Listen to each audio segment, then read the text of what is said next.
Shalom to everybody today. What an amazing day, man. The sun is shining and Elohim is our Redeemer and our Savior. How wonderful an opportunity that we get to live in such a time as this. In spite of all of the turmoil, certainly there's plenty of that. In spite of all of the lies, certainly plenty of that. The corruption, the deception, there is a positive note to all of this. And that's part of the journey that I'm on, because the positive doesn't always look to a lot of people to be very positive. And if you walk with Elohim, it very quickly becomes obvious that that's the case. I showed you guys the other day that the scriptures clearly tell us that many are the afflictions of the righteous. So quite honestly, that verse won't even sell in Christianity. To them, the righteous that have bathed in the blood now no longer suffer any problems. And that's quite the opposite of what the truth is. So, shalom to each and every one of you guys. We're going to pick back up on my little series here, which may become a quite big series about righteous, the righteous, as well as righteousness. And you kind of have to learn what one is before the other really can begin to make sense. And it's a very long process. We learned on Wednesday night that it is only to those people who start the process and then never stop it. So in other words, if you're tired of learning new things, then I don't know what to say to you. Only the people who never cease to quit learning will receive the prize. Because no matter how deep we go, no matter how far we go, there's still further to go. Remember, Elohim's ways are above our ways, and his thoughts are above our thoughts. You're never going to come to a full understanding of anything. And so, for some, that's they like the ignorance is bliss, that I can bathe in some human blood and I'm now considered to be righteous, which is exactly, totally the opposite of the truth. So, unfortunately, for billions of people that have lived and that are living now, it's going to be the destruction of them. And my journey, my quest is that maybe I can help a few people, but I can't make people care about what the truth is. And I now know what it is involved to come to the truth. And it has to do with who you are inside.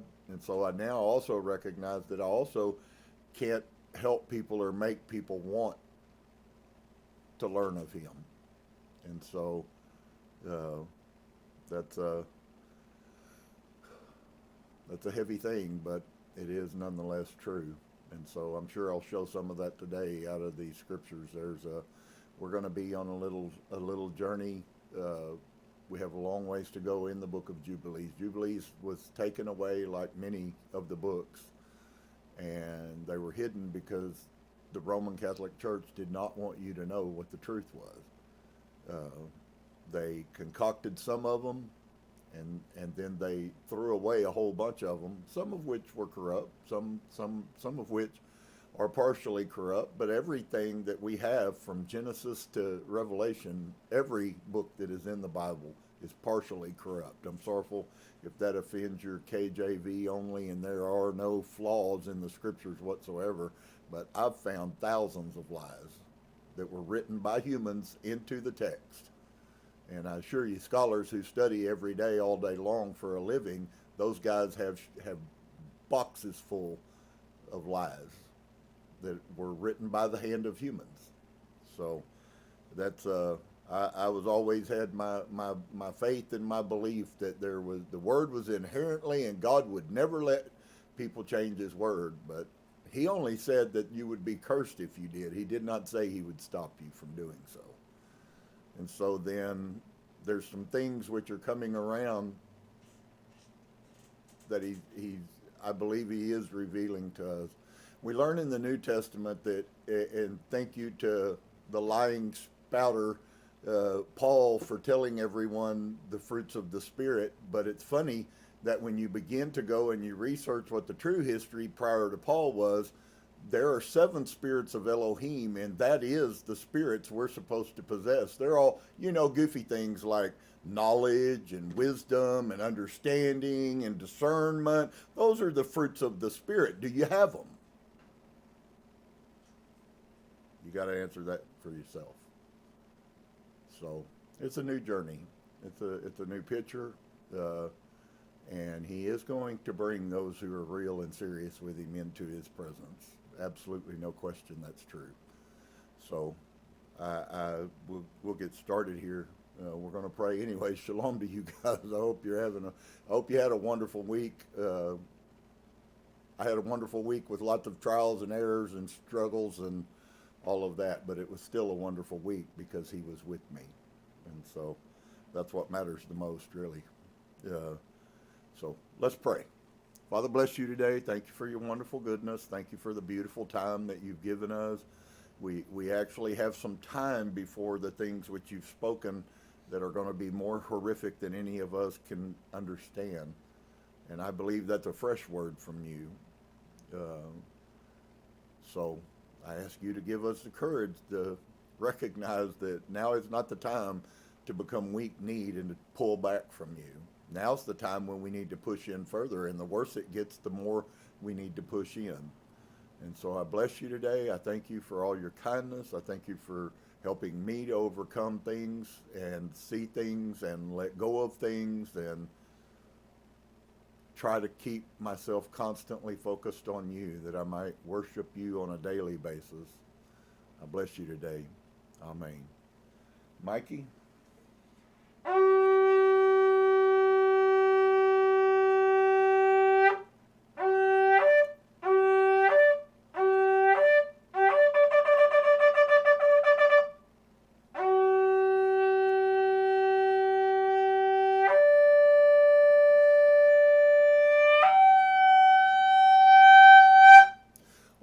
For those of you who may come along and may see something and may listen for a little while or hopefully for a long while, lots of things are going on, and we're working through right to be right.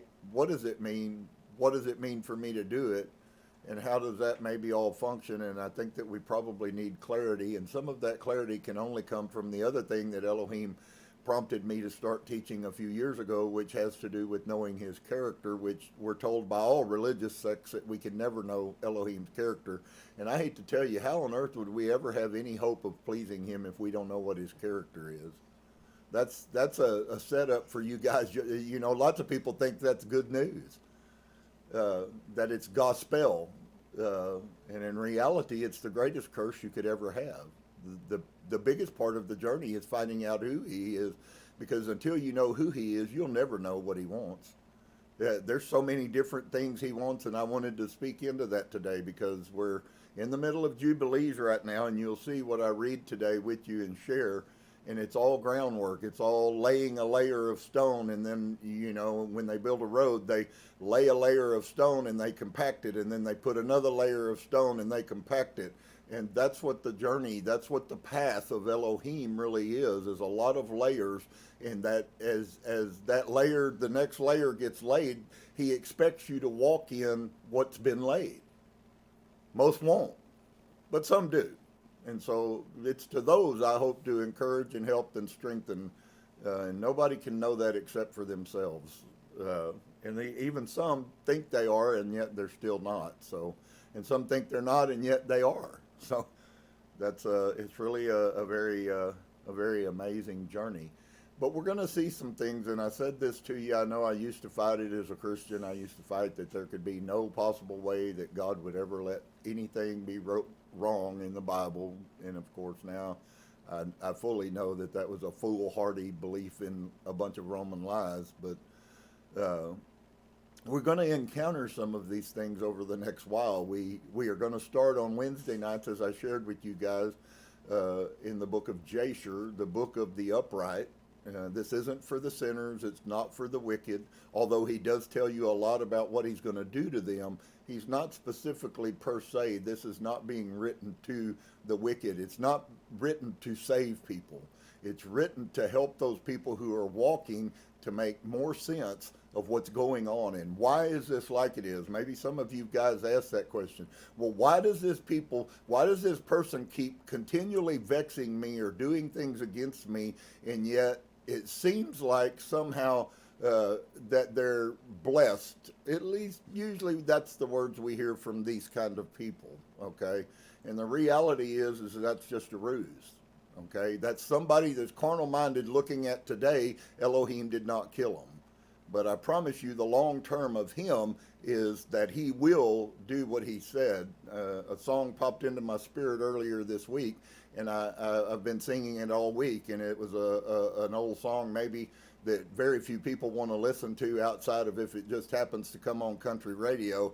But it's a song that was done by a guy, some of you may know, a guy named Johnny Cash. And he says, the name of the song is called You Can Run On. And the more that I look at that song and the more I listen to that, the more I realize that that was very kind gift Elohim put in my spirit, that it would hang in me, because by recanting those words over and over again, I realized that nobody's going to get away with anything. You might not like, and I don't a lot, like things that are done behind my back, done against me, people who should never do those things and should know better, have no knowledge of their behavior. But I know one thing: you can run on for a long time, but one day Yah's going to make you pay. And so it's very important for me to then gauge and judge myself. I don't have to worry too much. Other people show their judgments out in the open. That's why he shared the word which I shared with you guys, that my behavior is going to come back on me, and your behavior is going to be what bears witness against you in his presence. In other words, it's going to be your actions when you stand in front of Elohim, which is kind of a pretty big revelation, that it's going to be the things you've done that make you guilty in front of him. It's not even going to be him. It's going to be your actions. And I thought, wow, that's a heavy message right there. How often do we go through the days and we do all kinds of horrible, abominable things? Well, I didn't know I was. I don't believe that anymore. I believe everybody does exactly what's in their heart, no matter what they say they believe. And so when people do wrong things, or when people act ignorant and they don't know what their behaviors are, man, that's a curse. That's not a blessing. Better that we would say, I have the spirit of wisdom and understanding, and I know I started to do that, but I know that it's wrong instinctively inside, which is Dr. Robert Eisenman talks a lot about this. You're a liar if you say you don't know that what your behavior was wrong. You're a liar because you did know your behavior was wrong and you chose to do it anyways. Wow, that's a huge message coming from one of the greatest scholars in the world at this time, certainly about the Dead Sea Scrolls. So It's up to us then. Are those things bad? To some people that will hear me today, this is the most horrible message you'll ever listen to, because it's going to make you guilty of being who you are. On the other side, there's some folks that are going to hear it and go, wow, I've been wondering how this works for a while. It wasn't a curse to them. So I guess we get to choose which one of those two. It's either a blessing or a cursing, right? We're going to see Yah does do some things, and they're still functioning today. So if you would, go with me to the book of Jubilees, chapter 4. I'll get on with it. I always feel like I either haven't done enough or have done too much to try to kind of set the stage. It's a very difficult, because this is a thing that should be going on every day. Learning doesn't just happen one day a week. Unfortunately, if you're not learning, you're still learning. You're learning how to not learn. And people that have that inside of their heart, they're hungry for knowledge and truth all the time. It never ceases. And so that's a really big thing. Some people, and there again, Christianity did sow this. It has been very good at it, of telling people that it's okay to be ignorant and stupid. You just do whatever the priest tells you to and you'll go to heaven, which is total lie. Every bit of it. Every word I just said is a lie. So, and then in the third week, in the second Jubilee, maybe I don't need to, but I will. Jubilees are a series of 50 years. The Jubilees, you're going to find out, I'm going to show you from the scripture, from the text, that Jubilees, every 50 years is a Jubilee. Every Jubilee, there is a release. So you have 7 sevens. You have 7 weeks of 7 years, okay?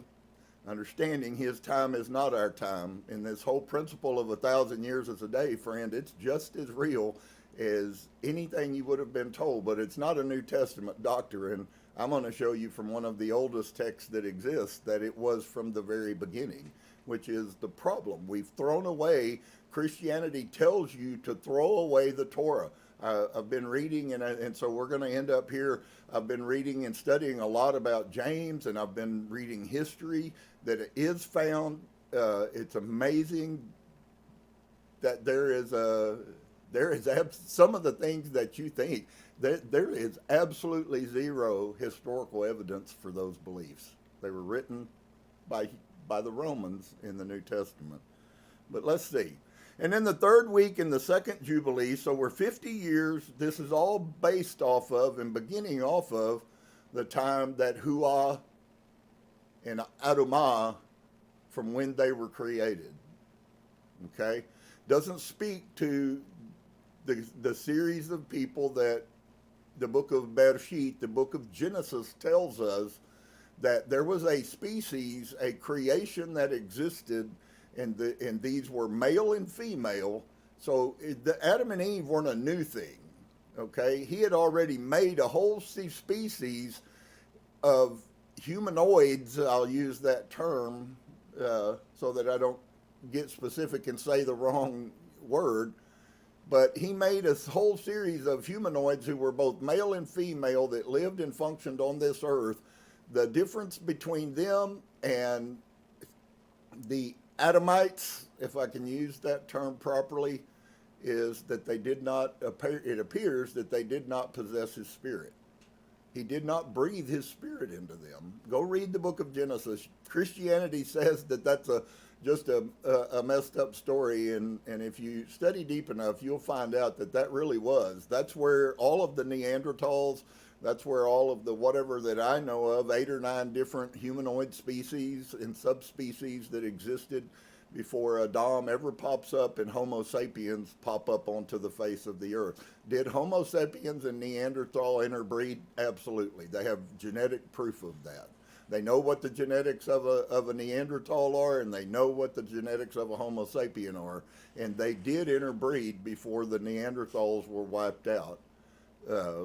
So all of those things are quite important to understand, that there's things going on, and Elohim then isolates. Let's see.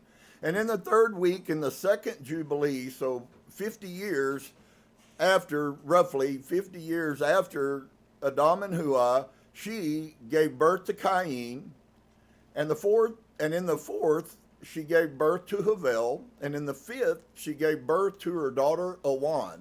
I know most of you don't know that about the daughter of Juan, but she came right along right after Havel. And in the first year of the third Jubilee, Cain slew Havel because Elohim accepted the sacrifice of Havel. So we then see pride, arrogance, and envy existed in the earth with the second man ever created. And because Elohim did not accept the offering of Cain, and he slew them in the field, and his blood cried from the ground to heaven, complaining because he had slain him. So there's some significances because of Christianity, and we're so tied to the dogma that we're going to heaven, and what a day of rejoicing that will be. And quite honestly, folks, that doesn't exist in the scriptures. It might be in the New Testament, but it's not scriptural. And he slew him in the field, and his blood cried from the ground to heaven, complaining because he had slain him. And Yehovah reproved Cain because of Havel, because he had slain him, and he made him a fugitive on the earth because of the blood of his brother. See, this blood thing is already, can I tell you, it's already popping up, folks. Blood is not a good thing. And he cursed him upon the earth. So please be aware, there are certainly lots of descendants of Cain that exist on this earth now. And unfortunately, if you understand who Elohim is, the curse of the father goes to the children. Okay, unfortunately.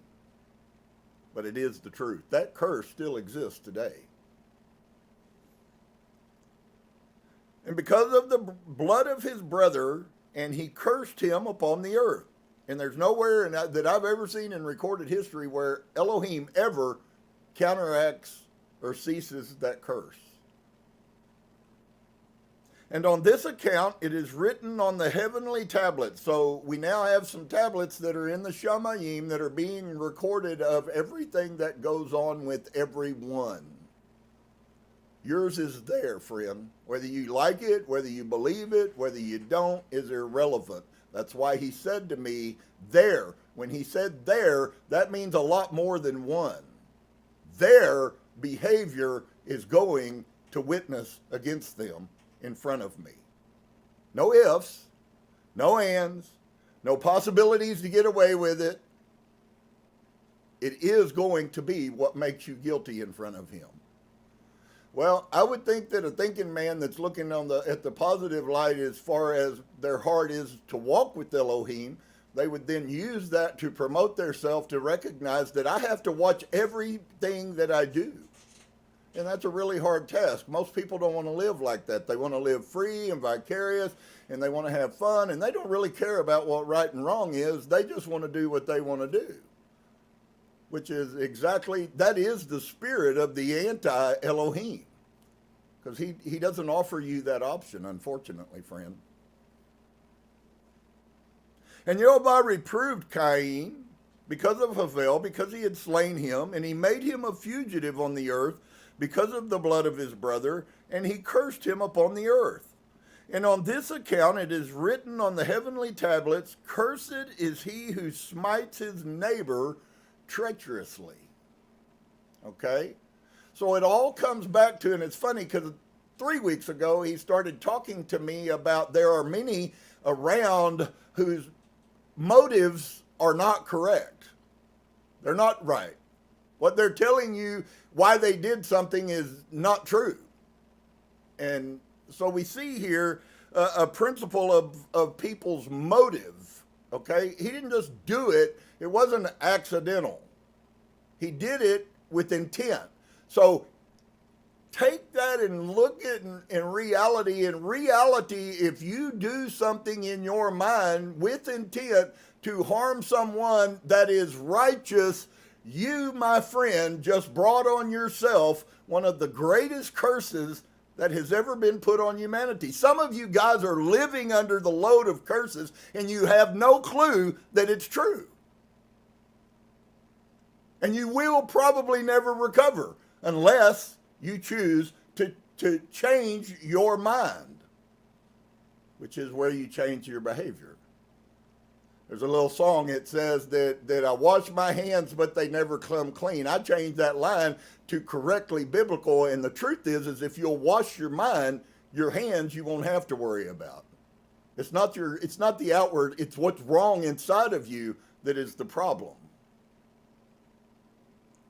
And on this account, it is written on the heavenly tablets, cursed is he who smites his neighbor treacherously. So then we could ask ourselves, and we could expound on that and go, okay, well, the scripture says that words kill people also, and my behavior kills people also. So doesn't this really include that in it? If you really want to look deep into the word, doesn't that really say, when I intentionally hurt someone inside of me and do harm to the righteous, haven't I not cursed myself? Maybe you had some success against them. Maybe you didn't. Y'all's going to use that affliction for their blessing. He told us that. And on this account, it is written, so it's up there, it's right there, it's not going to go away. The heavenly tablets, folks, just so you know, are eternal. They're not ever going to change. They're not going to be deviated. The Romans are not going to rewrite it and give us a new gospel. Okay? It is the truth that Elohim set forth for mankind, and this is all for mankind. And I'm going to show you the scriptures actually tell us that this nonsense about the Jews, it is relevant, but they're going to show you that his word is true because they have done the very things that he commanded us not to do. We'll go on. And on this account, it is written on the heavenly tablets, cursed is he who smites his neighbor treacherously, and let all who have seen and heard say, so be it. He's not talking about all who have heard and seen these words. He's talking about all of you who have heard and seen somebody doing something against someone else, which is considered and deemed as the same as murder, and you keep your mouth shut. This is the first situation and incident of sin of omission. You'll love what comes out of the sin of omission. Let's see. And so let all who have seen and heard say, so be it. All right? And the man who has seen and not declared it, he gets the same curse as the person who did it. Wow. Sometimes keeping your mouth shut is going to be what puts you in the pit.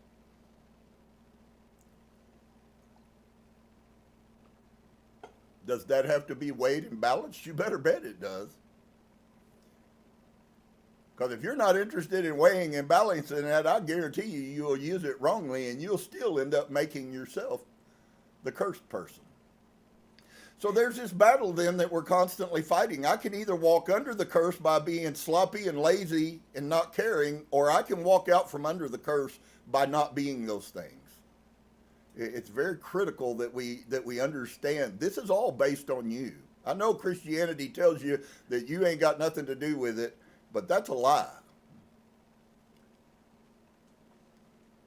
So the one who has seen it and heard it say, so be it. But look at the next verse, verse 6. And for this reason we announce when we come before Yehovah Eloheinu all the sin which is committed in heaven and on the earth and in the light and in the darkness and everywhere.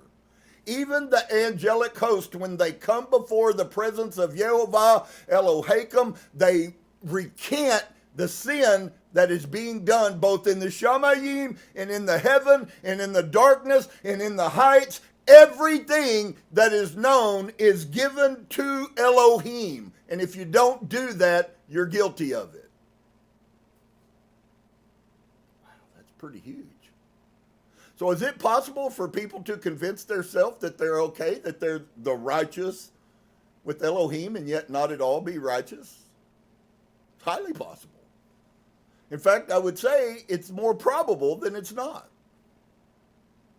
That's why we have to function in the spirits, because they're what help us discern. They're what help us stop. They're what help us bite our tongue when we really want to say the thing, but it might not be in the right spirit.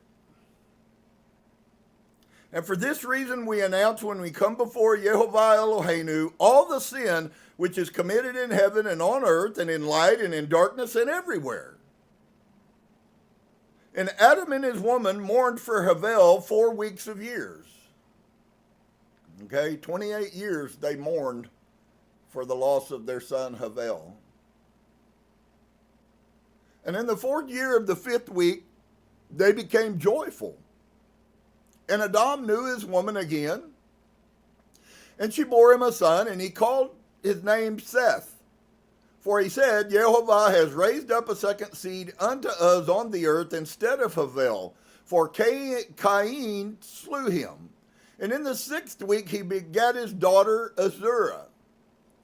And Cain took Awan, his sister, to be his woman. Okay, you don't get any of this in the book of Genesis. They wiped it out. They would leave you believing that Adam and Hua had 2 kids and one died, and so later on they have another kid called Seth, and that was the extent of it. And it's not the truth at all. And there are other documents that validate that because the names end up being the same. And so he begets his daughter Azurah, and Cain took Awan, his sister, to be his woman, and she bore him Hanuk at the close of the 4th Jubilee. 200 years from the beginning is where we're at now, folks. 200 years have now transpired. And in the 1st year of the 1st week of the 5th Jubilee, so we're starting on 250 years, houses were built on the earth, and Cain built a city, and they called its name after the name of his son Hanuk. Now, what's wonderful and confusing to a lot of people, I've read a lot of doctorate writings about Hanuk, and they can't figure out which Hanuk is. This isn't Enoch, the righteous one, okay? And Adam knew Hua, his woman, and she bore yet 9 sons. So the truth is after Seth, which we never hear anything else in the if you would, the Hebrew scriptures, we never hear another word about anything except Shem, right? And about Seth. And so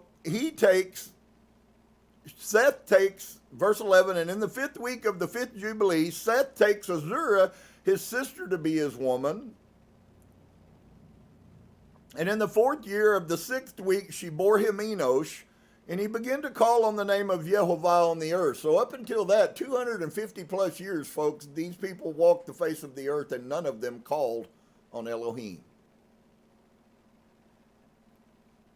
And in the 7th Jubilee, in the 3rd week, Enosh took Noam, his sister, to be his woman, and she bore him a son in the 3rd year of the 5th week, and he called his name Canaan. Now, here's a statement that maybe some of you will ask. Maybe you haven't yet, but maybe in time you would anyways, and so hopefully I can help you understand this. Why are all of these people that were inevitably deemed to be the righteous ones from the lineage of Adam and Hua, why are they only marrying their families, and why is there a provision in our scriptures that we are not supposed to marry out of the righteous seed? This is deemed as having to do with your race, and unfortunately I don't believe that it has anything to do with that. Because there were many races on the face of the earth, folks. These people are not just abstaining from race. They're abstaining from any blood. Well, why would that be important? That is very important to Elohim because those other races and those other bloods are polluted. They're the Neanderthals that history shows us interbred with Homo sapiens. That's why it's important. That's why history means everything, because you can't understand anything till you know what the history of it was. Which is why everyone believes that Jesus did all of these supernatural works, and even his own brothers didn't believe that.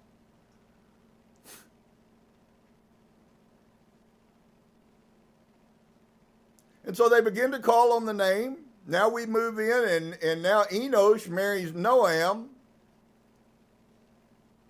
and has Canaan. And at the close of the 8th Jubilee, Canaan took Mualeth, his sister, to be his woman, and she bore him a son in the 9th Jubilee.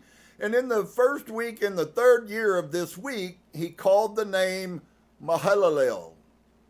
And in the second week of the 10th Jubilee, so now we're approaching on 500 years,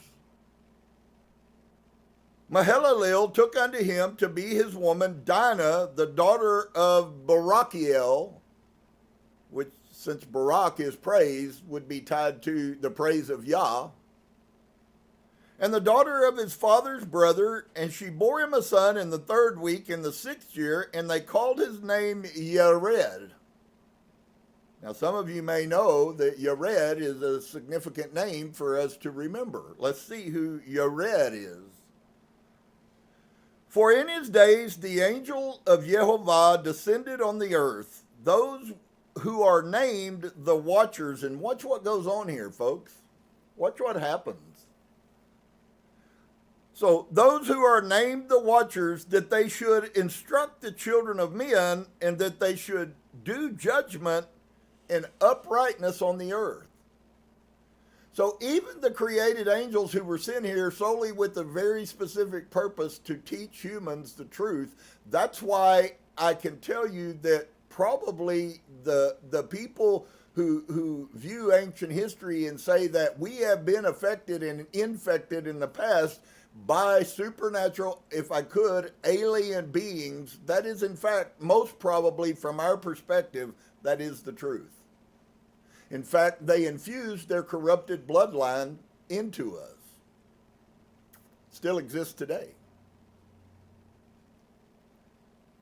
But the original intent of them, and you don't find this in any of the canonical books, you don't find it because they don't want you to know, that the truth of the matter is the watchers who came down on top of Mount Horeb were sent here to teach us the right things.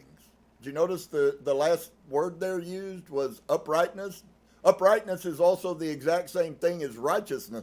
So they were sent here to teach us righteousness, and instead, because they saw, as you'll see, they saw that women were beautiful, they decided it might be better if they mixed their bloods. Well, if these people are so critical about not mixing their blood with other humans, do you think there might be a spiritual significance to that? So by doing that, why do I say that? By doing that, you then get to see how angry it would have made Elohim, because there's a principle that I'm going to throw in there with all of these other 5 titles I've already given you 2 years worth of teaching. Okay? There is a purpose and a plan for every one of us. The only question is the very few that will find it and then walk it out. And that'll get really clear in time as we go along. You'll never find that in Christianity because it doesn't exist. But it is true and it is scriptural.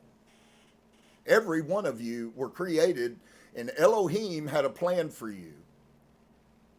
The only way you'll ever find that plan is to care enough to go find it. How do you find it? You find it by having a relationship with him, because until you do, you'll never find it. You'll live your whole life, and you can go to church and be told how wonderfully blessed and gifted you are, and you can be a person who has untold curses on you because of your behavior. So it's really important stuff. So in the 2nd week of the 10th Jubilee, Mahalalel took unto him his woman Dinah, the daughter of Barachiel, the daughter of his father's brother, and she bore him a son in the 3rd week in the 6th year, and called his name Yared. For in his days the angel of Yehovah descended on the earth, those who are named the watchers, that they should instruct the children of men, and that they should do judgment and uprightness on the earth. So they came down to Mount Horeb, but this is the reason they came down to Mount Horeb. Nobody that I ever, and nowhere else have I ever heard anybody ever teach me what the watchers' purpose were here. It's all about they fell. Well, we do know that they did, and we're going to be messing around in Enoch before this is all over quite a bit, actually. Enoch has a lot to say about righteousness, and I'm interested in what is said about righteousness. And in the 11th Jubilee, Yared took to himself a woman, and her name was Barakah, the daughter of Rajuel, the daughter of his father's brother, in the 4th week of this Jubilee, and she bore him a son in the 5th week, in the 4th year of the Jubilee. And you could sit down and real easily go through here and do all the calculations, and you would know exactly how many years these things took. It's like a long, we see it like this because I've read that in less than an hour, and that was 500 years of history I just read to you. And called his name Hanuk. So here we have the second Hanuk recorded in history, and this Hanuk is the Enoch that wrote the 365 books that told us of the things that we would fail and told us about everything that happened from now until the end. See, the problem is, folks, is we really have been lied to. We think that things like Revelation are some kind of new deal. All of that information that's in Revelation is thousands of years old before those people ever lived. You just have to go find it. The Romans went and found it. That's why they wrote the New Testament, because they knew they could fool you because you wouldn't study. And so they called his name Hanuk, and he was the first amongst men that was born on the earth who learned writing, knowledge, and wisdom, and who wrote down the signs of heaven according to the order of their month in a sefer, that men might know the seasons of the years according to the order of their separate months. And he was the first to write a testimony, and he testified to the sons of men amongst the generations, look, not of his time, but of all of the generations that will exist on this earth. Every single one of them was known in his day. And he was the first to write, and he testified to the sons of men amongst the generations of the earth, recounting the weeks of the Jubilees, and made known to them the days of the years, and set in order the months, and he recounted the Shabbatot of the years, as we made them known to him. So this wasn't something that he had, this was knowledge that was imparted into him. Okay? The years, the Shabbatot, the festivals, which are the Sabbatot, they're not talking about the weekly Shabbat. They're talking about the festivals. It's very strong and very prominent. It is, I think it's as bad a curse as any that there is for you to defile. And they actually talk about that's going to become something. I believe that we're here looking for Eden now. And all I can do is trust that Yah inevitably through time will continue to bring rightness, and the things that have been will pass away, and the new things that are shown he will expose to those people who care enough to find out. And so this is a journey. And he was the first to write a testimony, and he testified to the sons of men amongst the generations of the earth, and recounted the weeks of the Jubilees, all of the Jubilees, and made known to them the days of the years, and he set in order the months, and he recounted the Shabbatot of the years, as we made them known to him. And what was and what will be, he saw in a vision of his sleep, as it will happen to the children of men throughout their humans' generations. In other words, Enoch was sitting in Palestine, probably on top of a mountain, probably in a trance, and he was viewing what's going to happen to the people that lived at the end. He was viewing this time. And he wrote his testimony, and he placed the testimony on the earth for all the children of men and for their generations. In fact, the book of Enoch that we have says this book was written, this one out of 365, a complete cycle, this one was written to the final generation. That's why the book of Enoch is so important. It's the only book that says this was written to the final generation. And in the 12th Jubilee, in the 7th week thereof, he took to himself a woman, and her name was Edna, so he wasn't celibate. The daughter of Daniel, the daughter of his father's brother, and in the 6th year and this week she bore him a son and called his name Methuselah. Do you know why Methuselah lived so long? Had to do with the lineage of which he came out of. The curse wasn't on him, because the curse wasn't on Yered or his father Enoch.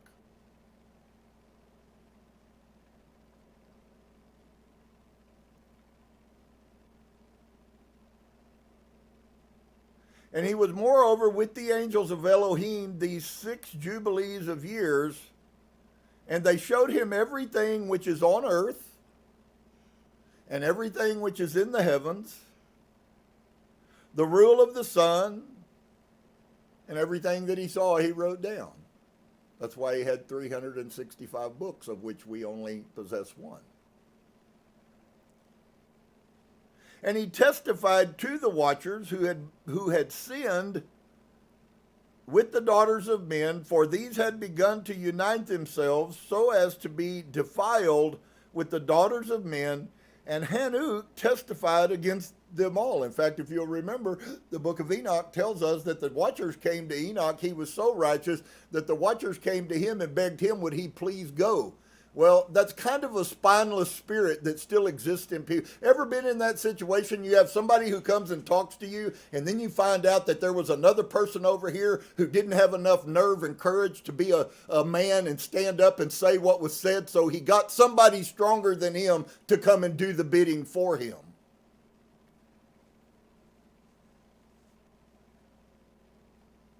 Wow, you mean that's in the Bible?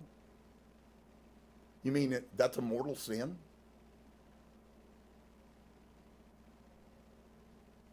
And he was taken from amongst the children of men, and we conducted him into the Garden of Eden in majesty and honor. So Adam was guided out of the garden, and 600 years later we have somebody who goes back into the garden. And they go into the garden for the protection of being able to write down and soak and discern. It took everything, I'm sure, that you could ever possibly imagine, and 10,000 times over, for Enoch to deal with the conviction and the weight of what he saw everywhere, every day. And he was taken from amongst the children of men, and we conducted him into the Garden of Eden in majesty and honor. And behold, there he writes down the condemnation and the judgment of the world. The judgment of the world's already been passed, folks. It's not new. It's old. Really old. What's going to happen? You're not going to stop it. And all these lying Christian preachers that tell you that they somehow know who the Antichrist is such a joke, it's not even funny.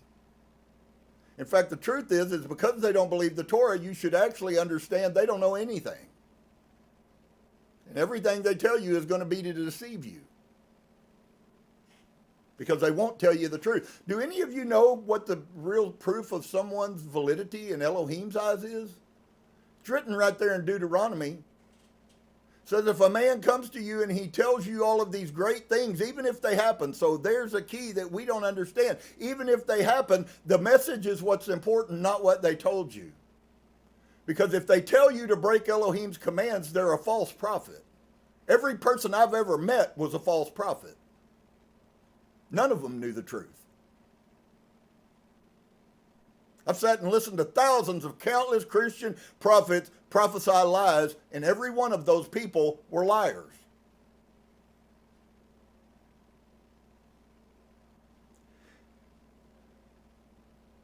So, the angels conducted him into the Garden of Eden in majesty and honor. So he didn't just go in and shame the way Adam and Hua were taken out. Folks, he walked in as a Elohim man. And there's a lot to say about that, because only Elohim's righteous will possess the spirit of an Elohim man. Listen, it's not new news when Yaakov and the other first century believers tell you that Yeshua was the Son of Man. That's the truth.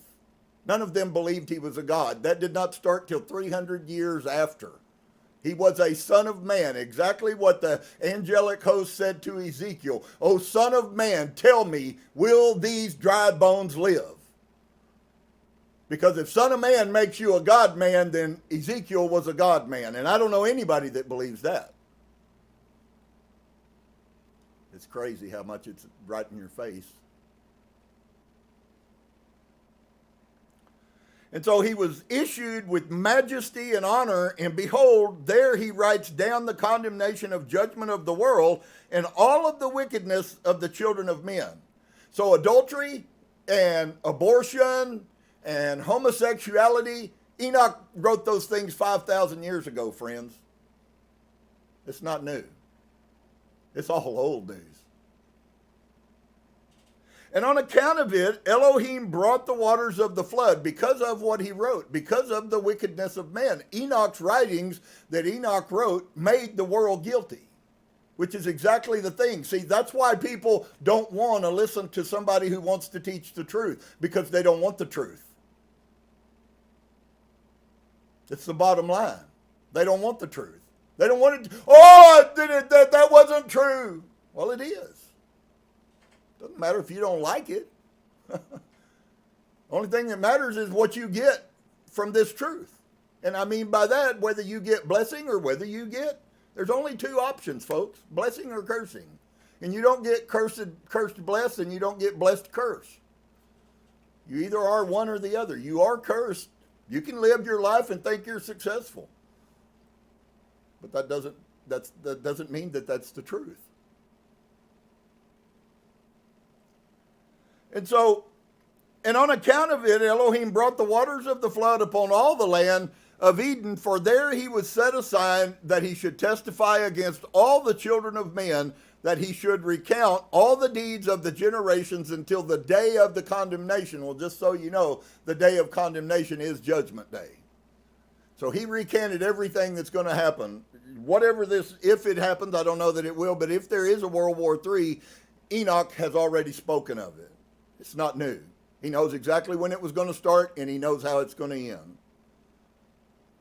And he burnt the incense of the sanctuary, even sweet spices, acceptable before Yehovah on the mount. For Yehovah has 4 places on the earth: the Garden of Eden, the Mount of the East, this mountain on which you are this day. So he's where? He's on Mount Sinai, which I do believe is also called Mount Horeb. And Mount Zion. Now, the Jews built their capital and all of that stuff that David did and Shalimah did, and all of these histories have all been done on the hill of Zion. Zion is a heap of wasting right now, folks. And the fact that that did not live forever proves to me that this prophecy hasn't been fulfilled. But I've shown you that about a lot of prophecies in Jeremiah and other places. There's prophecies that we're waiting, that Christianity's waiting to happen, that have been fulfilled. And there's prophecies they're not waiting for, that you're going to get to see this if you live until the end of time. And even if you don't live to the end of time, at judgment, at the day of condemnation, you're going to see. Why does he call it the day of condemnation? Because there's going to be very few who aren't condemned.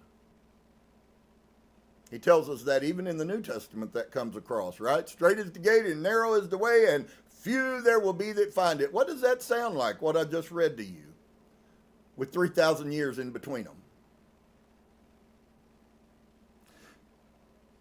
For Yehovah has 4 places on the earth: the Garden of Eden, the Mount of the East, this mountain on which you are this day, Mount Sinai, and Mount Zion, which will be sanctified in the new creation for a sanctification of the earth. Through it will the earth be sanctified from all of its guilt and its uncleanness throughout the generations of the world. So you see why I could say that. That's not now. It can't be. Because once Zion is established in the manner in which Elohim said that he would, when he comes and tabernacles with us on this earth, not his son, not some faker, but the real one, Elohim, when he comes and tabernacles on this earth, from that point, Zion will be the blessing that the Jews tell people it is now. But it's not now. For Yehovah has 4 places. That's kind of strange. He owns the whole earth, but he has 4 sacred places to him. Doesn't matter what it is to us. It matters that to him, those are places that are set apart. Those are places he has no problems in going. And in the 14th Jubilee, Methuselah took unto himself a woman, Edna, the daughter of Azrael, the daughter of his father's brother, in the 3rd week, in the 1st year of this week, and he begat a son and called his name Lamech. And in the 15th Jubilee, in the 3rd week, Lamech took to himself a woman, and her name was Batenos, the daughter of Barachiel, the daughter of his father's brother. And in this week she bore him a son, and he called his name Noach. So Noach is what? Noach is a direct lineage of Adam. He's a direct lineage of Yered. He's a direct lineage of Enoch. Saying, this one will comfort me for my trouble in all of my work, for the ground which Yehovah has cursed. So you could then ask yourself, why do we have to pour so much fake chemicals and fertilizers to produce enough food for everybody in America to starve? And the reason for it is there is still a curse on the ground. And of course, we do everything that's counterproductive to what Elohim said, which is to leave things alone and don't be genetically modifying stuff and don't be putting fake chemicals in the ground, because now all of a sudden people are starting to die from the things that have been used to make food, which isn't food at all because it's corrupt. And so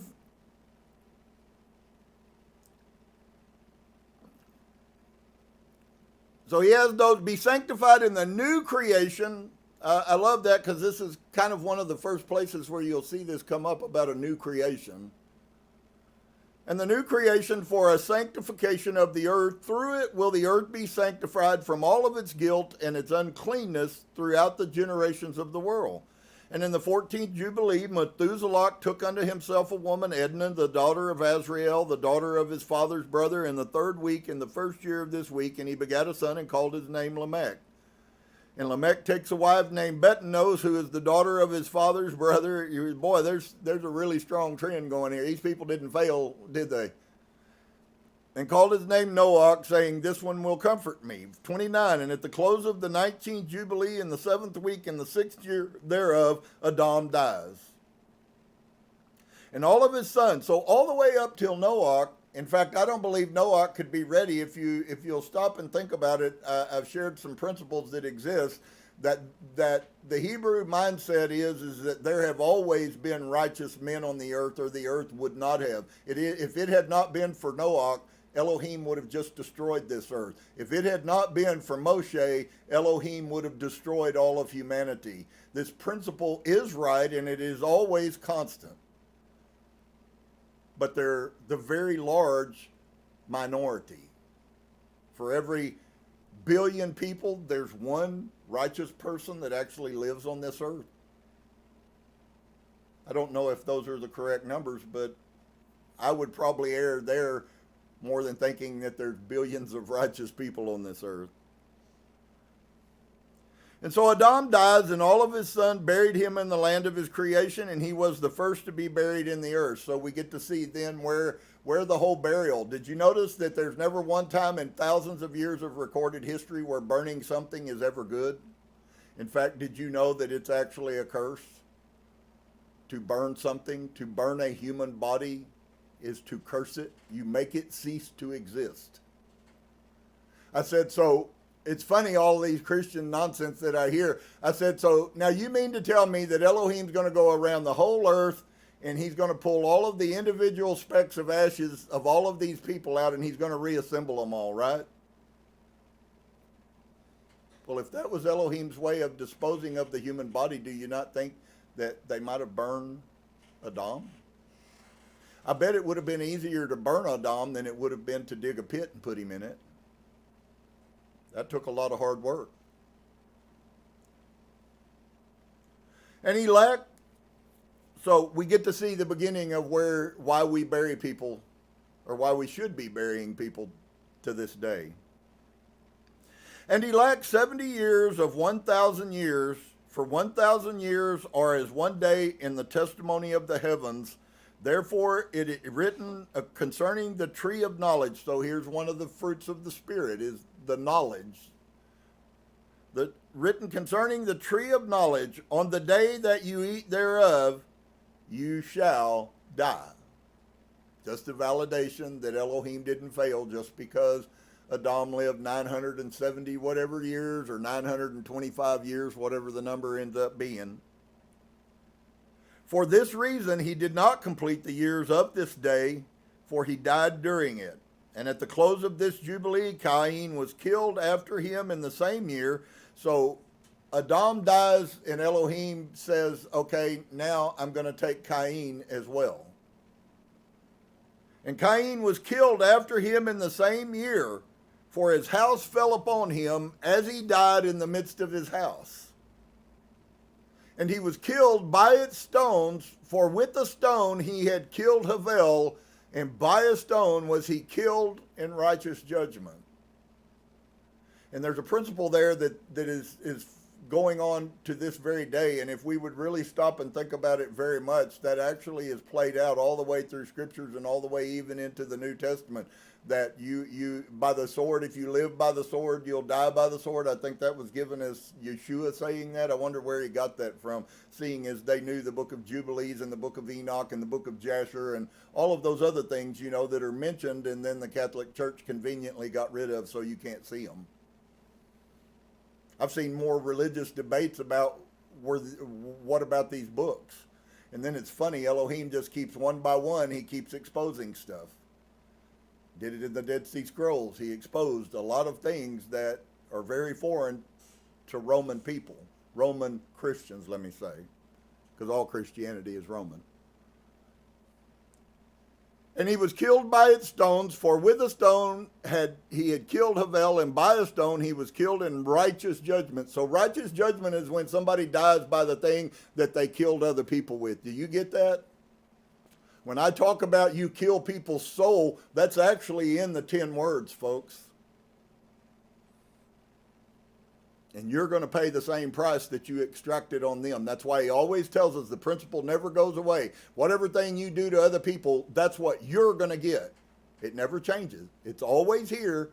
Most people don't believe it, and most people absolutely unequivocally do not think past the end of their nose to look at themselves and recognize all you're doing is cursing yourself.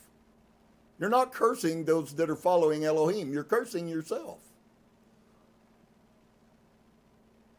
For this reason, it was ordained on the heavenly tablets with the instrument with which a man kills his neighbor.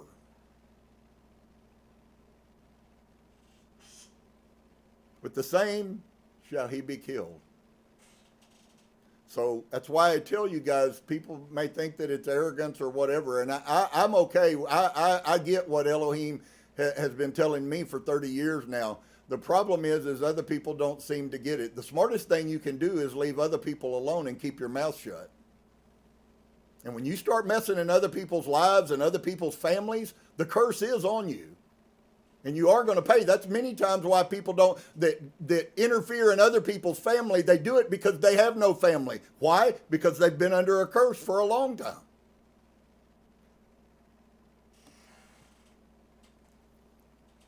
For this reason, it was ordained on the heavenly tablets. Is this an accident? What does ordained mean? That means signed under the wool. And with the same shall he be killed. After this manner, he that wounded him, in the like manner shall they deal with him.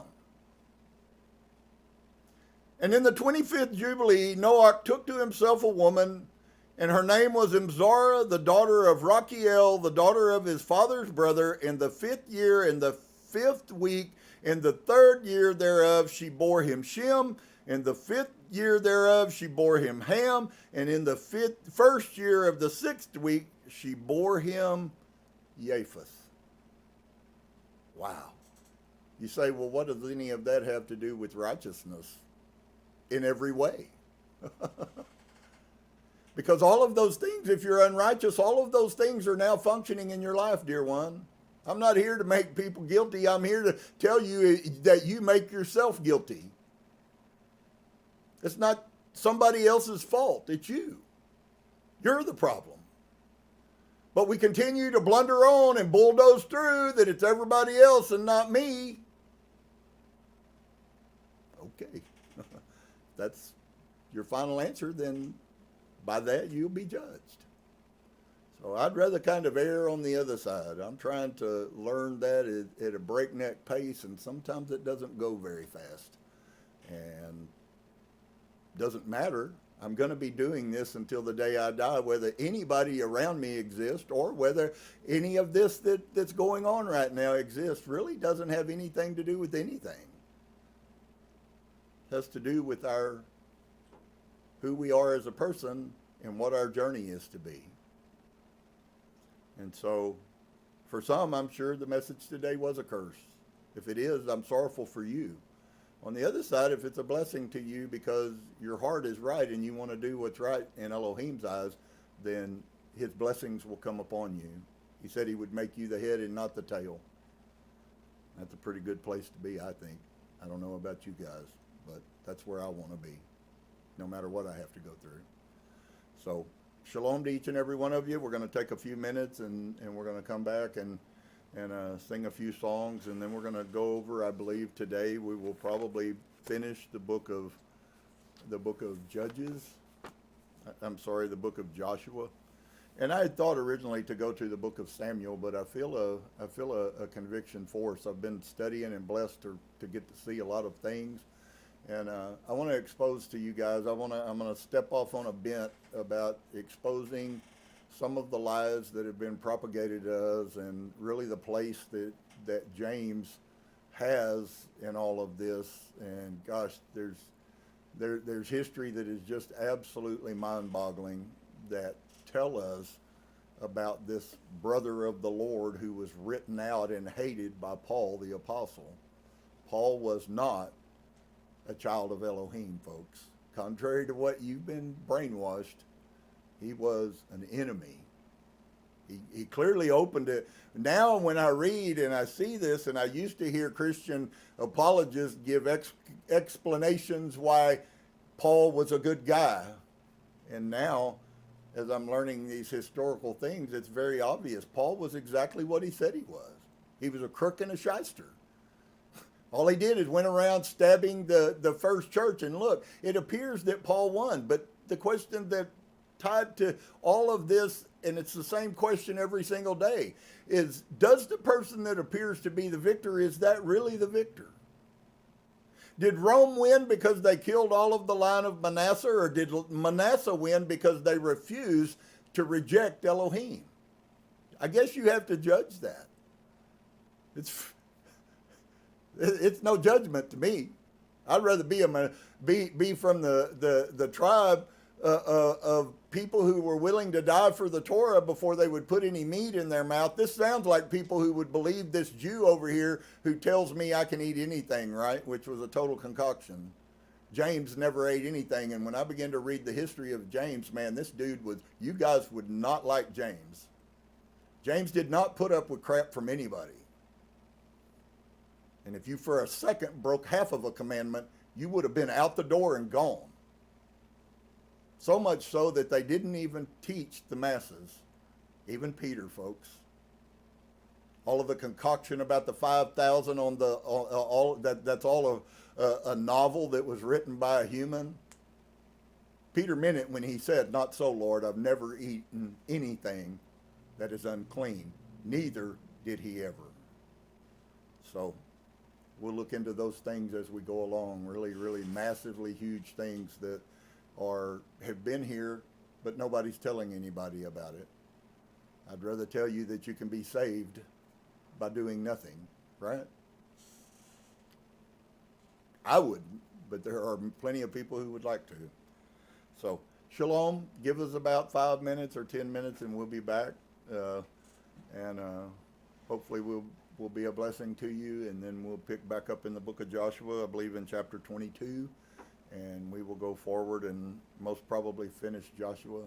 And in the event that we do, then next week we're going to get into the homilies of Clementine, who was actually the first pope, who was also a servant to Peter. And Peter is not who you think he is. So let's pray. Father, bless you today. Thank you for all your wonderful goodness and your amazing mercy. I'm sorrowful that I overload people because I have so much inside of me that I want to give, that I want to share, and I'm sure sometimes for some people that's a bit overwhelming.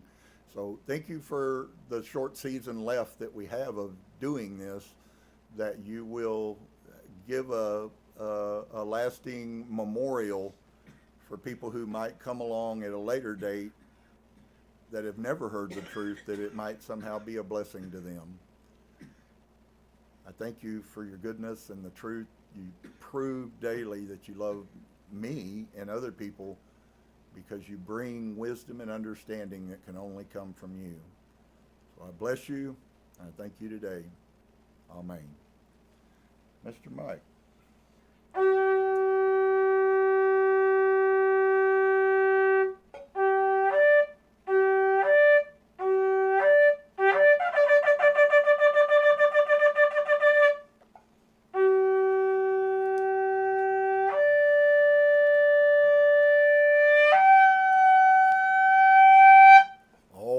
Shalom. We'll be back in about 5 minutes or so.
you, and thank you for those of you for coming by, and those of you that will come by. I hope you'll be blessed. Certainly, it is not the mainstream message, but it's very pertinent to what happens at the end of our lives. And you know, unfortunately, everybody is going to come to the end of their life. You can believe that you're going to be okay.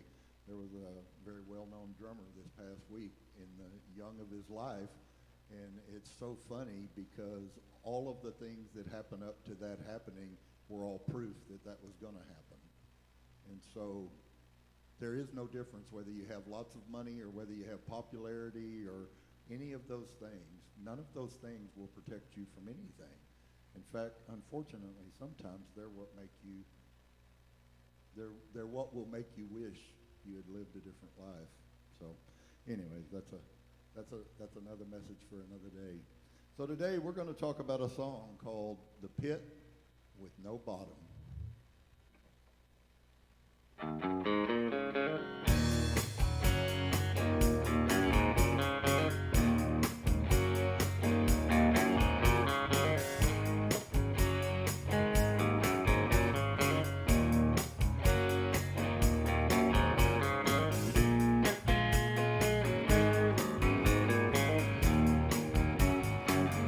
In the shadow of sin, where our sun don't shine, where you lost your struggle, Satan stole your mind. You've been cast down, your spirit has died. In the pit with no bottom, it's an evil place. Where all hope has vanished, it doesn't matter what race. You talk about those blues, well, people, you oughta, 'cause you can't come back from the pit with no bottom. In the pit with no bottom, you can't see God's light. 'Cause the devil has you, he done stole your mind. You talk about those blues, well, people, you oughta, 'cause you can't come back from the pit with no bottom.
In the pit with no bottom, it's an evil place, where all hope has vanished, it doesn't matter what race.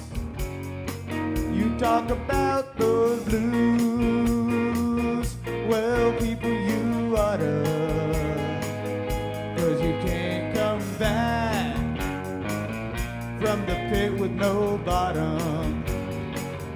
In the shadow of sin, where your sun don't shine, where you lost your struggle, Satan stole your mind.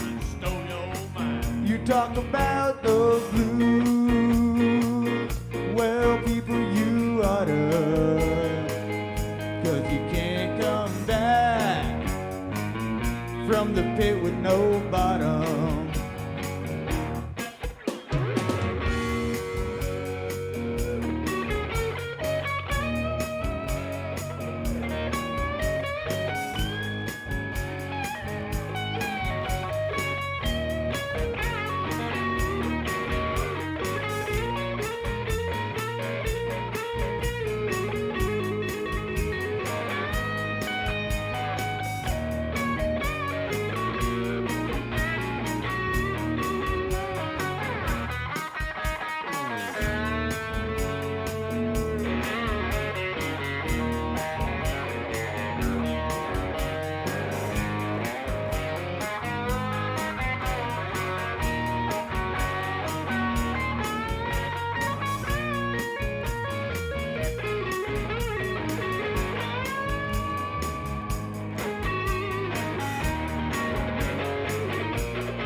Let's don't find ourselves in the pit with no bottom. I don't know about you. Nothing about that sounds good to me. But I will tell you what does sound good to me is that I now have an option not to be in the pit with no bottom, and it's all based on my actions. So I made a statement, and it's really drastic, and when Elohim speaks these words to me for you guys, some of you don't know that I carry this stuff around 2 or 3 months struggling with it. Elohim said that their actions, their behavior, their doings are going to bear witness against them. That is a fact, and it is a horrible fact, to be quite honest with you. On the other side, can I tell you that there's also another piece, and that is that my actions, my behavior can also bear witness in a positive light of my righteousness. So the choice is ours. I said before you, it's all going to go back always to this, folks. Anybody who teaches any message, then there are 2 paths. One is a blessing and one is a cursing, and everything is one of those 2. Your success may be your curse, and for somebody else, their success will be their blessing because they can handle it. In other words, they're pure inside, because that's really what you're going to find. This all ends up coming to. Righteousness has to do with your inner purity. And I'll show you some scriptures where that is directly stated, which you've probably never seen before. So there's a lot of these things that are going on, which is the name of the next song, His Pretty Little Lies. Hasatan, like a roaring lion, roams around, seeking whom he devour, and mostly he devours people through his lies. Pretty little lie.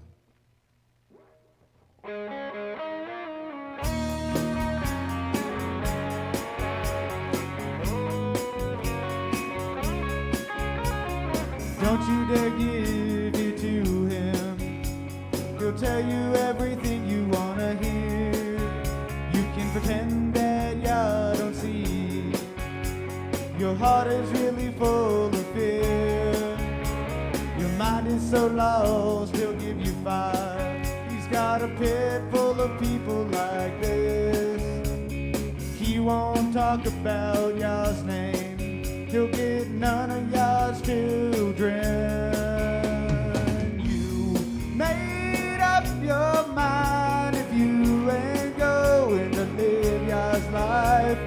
Satan wants your mind. He don't care what's wrong or right with this pretty little lie.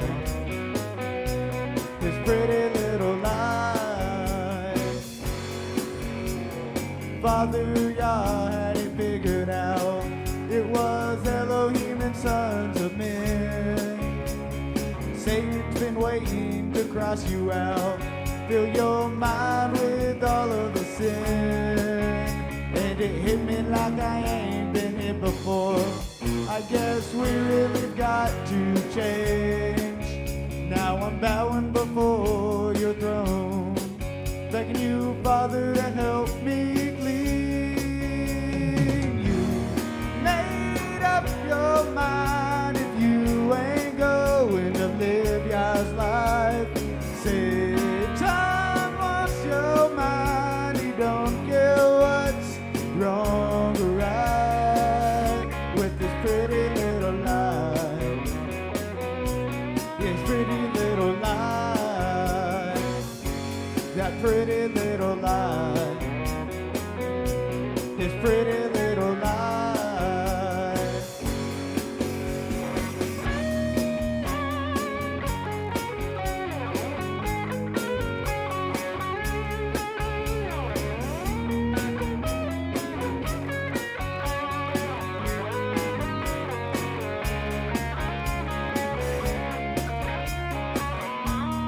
Make up your mind if you ain't going to live Yah's life. Satan wants your mind. He don't care what's wrong or right with this pretty little lie. This pretty little lie. That pretty little lie. This pretty little lie. Satan's a damn lie. Yeah, he's a damn lie. Are you a damn lie? Don't be a damn lie.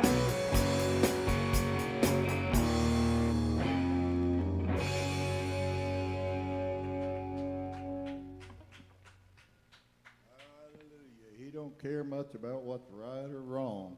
He just wants to deceive you and watch you be destroyed. You know, there are some people that will be, for sure. Unfortunately, that's a sad epitaph for somebody. But the beauty of it is that there are also all over this earth these people that we keep hearing about who pop up, who are going to turn and return, and we will see that. And you know, if you are walking, and I can't say, only you can say that, and I can't judge at some levels other than just behaviors whether people even really mean it or not. But the truth of the matter is that if you do mean it, then that puts you in a really special place to be able to learn and experience some good things in spite of the bad. The things that are coming on this earth, folks, are going to be, according to the way I've heard it, they're going to be more horrible than any of us can imagine. You take that for what it's worth. All I know is my relationship with him, if it's ever needed to be strong, it certainly needs to be strong now. And if that's the case, then I will, in fact, defeat everyone. Whether they kill me is not the point. The point is do I reach the goal? And the goal is presence of Elohim in a positive note, not the unpositive version. And this song is about that, those lost sheep of the house of Israel.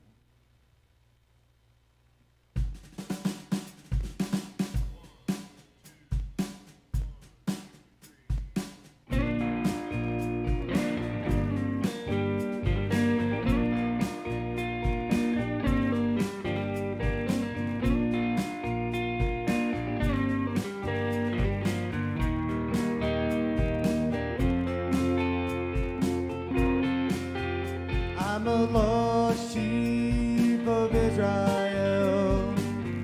Torah matters to me, 'cause I'm a lost sheep of Israel, and the word has set me free. I've got zits on my britches, got a tiny beard that I won't shave. It's not on a checklist, 'cause that won't get you saved. But I'm a lost sheep of Israel. Torah matters to me, 'cause I'm a lost sheep of Israel, and I'm Abraham's seed.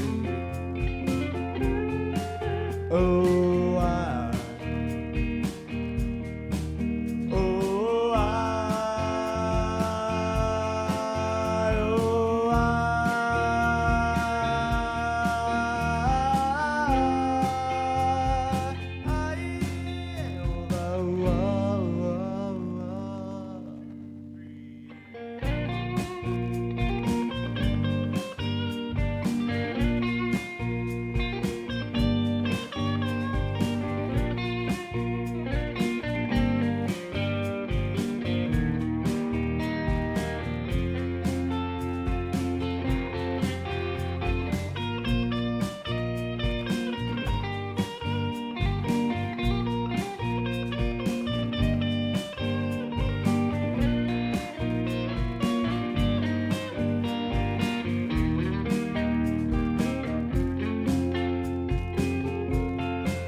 I've got struggles in my heart, temptations like falling rain.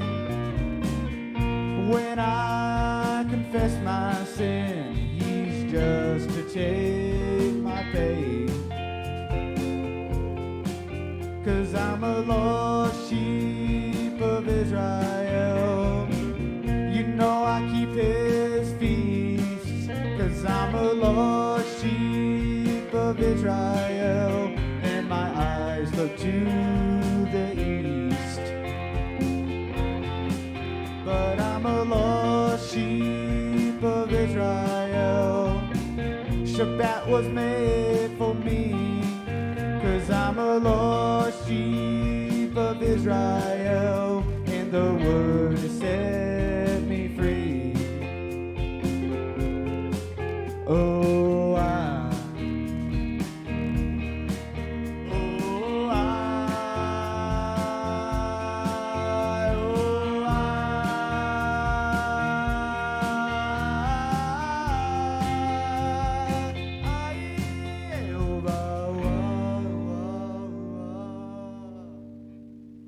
Hallelujah. Hallelujah. He said, by their works you will know them. How wonderful it is. How wonderful it is that he loves us and is there for us and cares for us and all of those wonderful things that he does. I'm so thankful today that we can trust him and depend on him to do so. And so the next song that we're going to do for you is talking about an opportunity really that every one of us get every single day, friend.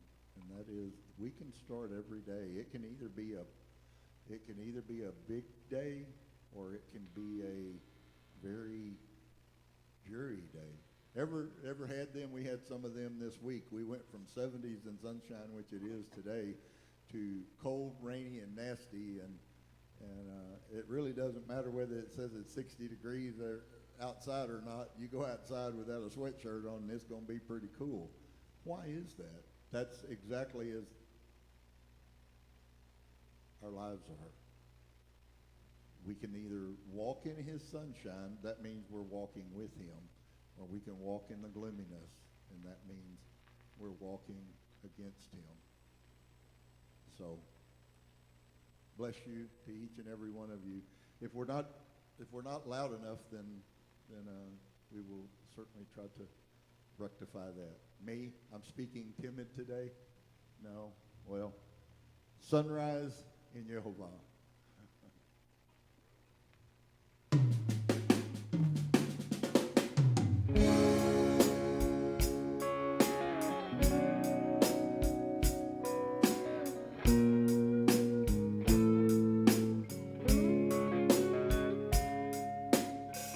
somebody somewhere's waking up with a face full of tears, 'cause everything to say has been said.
All right. Well, there is a whole world going on, folks.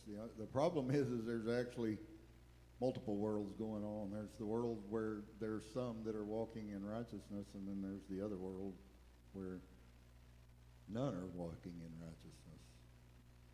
So there is certainly a world. I guess you have to discern first off where you are, and then secondly where you intend to be, or where you will be willing to work towards anyways. So it's all about, do we trust him?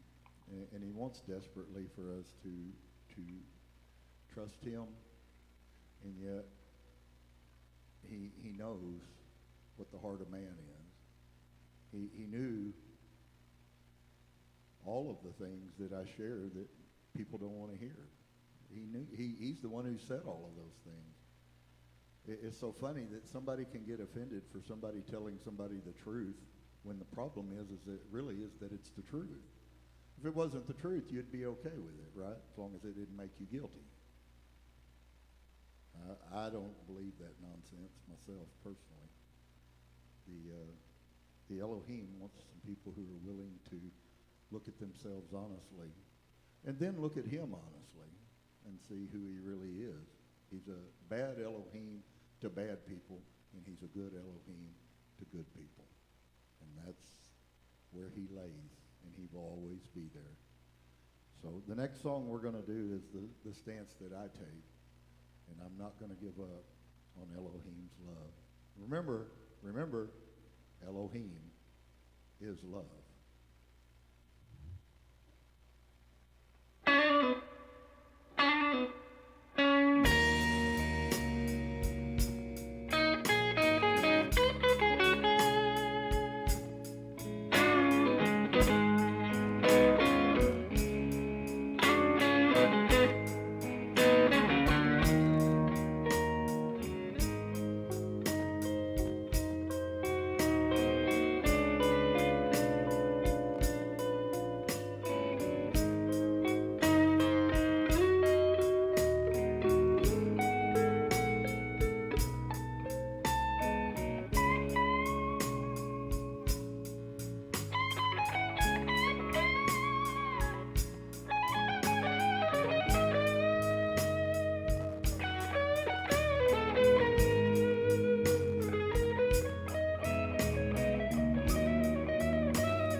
Give up on love.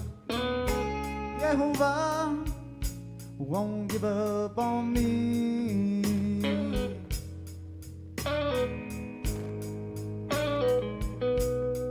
I ain't gonna give up on love. Yehovah won't give up on me.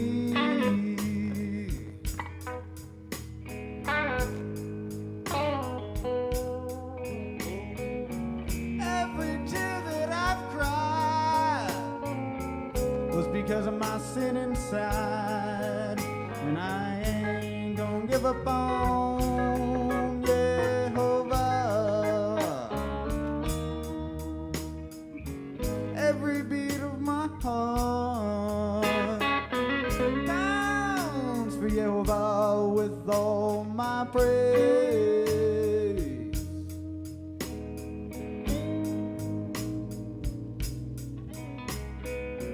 Every beat of my heart pounds for Yehovah with all my praise.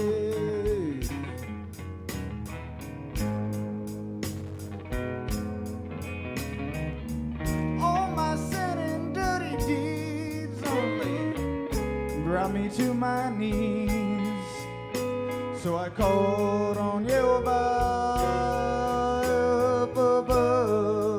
Look at here. You know the troll told us, oh so long ago. What about the fighting? Whoa, the cheating and lying.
up on Yehovah.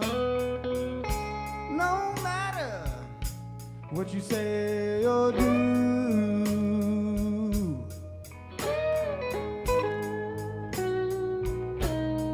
I ain't gonna give up on Yehovah.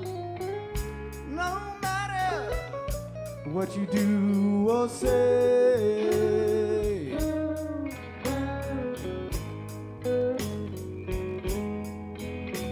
Yehovah sent his word sets us free.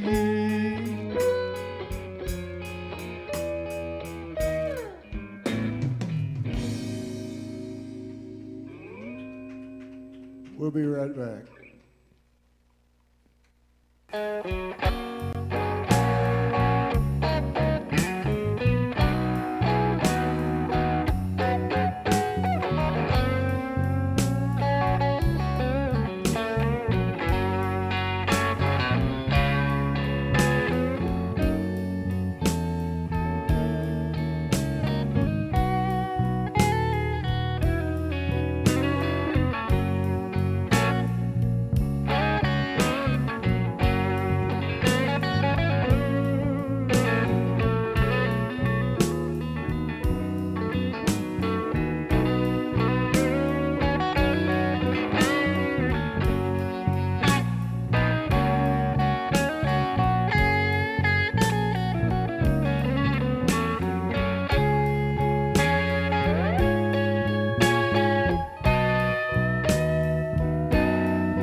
Shalom to everybody who wants to have peace with Elohim. He desires that. He says of himself that he's the one who gives peace. And so that is a wonderful journey that we must embark on. Certainly there's many of things that go on that are unpeaceful. And we have to discern whether we're the cause of that or whether somebody else is the cause of it. If we're the cause of it, then stop. And if we're somebody else, then trust him, and vengeance is his, he says. So you just have to leave those things alone sometimes. But we're going to pray and blow the shofar, and then we're going to partake of some bread and some grape blood together, and I suspect we'll finish up the book of Joshua. Very clear, lots of beautiful stuff in here. Some maybe that's not so great, but most of it's beautiful. But the beautiful only manifest is if you're walking right. If you're not walking right, you won't see it anyways, probably. And many are the cases of that. So I'm going to endeavor to continue to walk with him and trust him. He hasn't failed me up till this point, and I have no reason to believe he's going to from here forward. So shalom to each and every one of you. Father, bless you today. Thank you for your wonderful love and your mercy. Thank you for the goodness that you've shown us. All around is tumult and conflict and confusion. And yet, Father, you are the stay. You are the peace that all of us should be seeking after. And then when we finally do find it, that we cleave to with all of our might, even as you commanded us. I bless you today, and I thank you for your love and your mercy. Amen. Mr. Mike?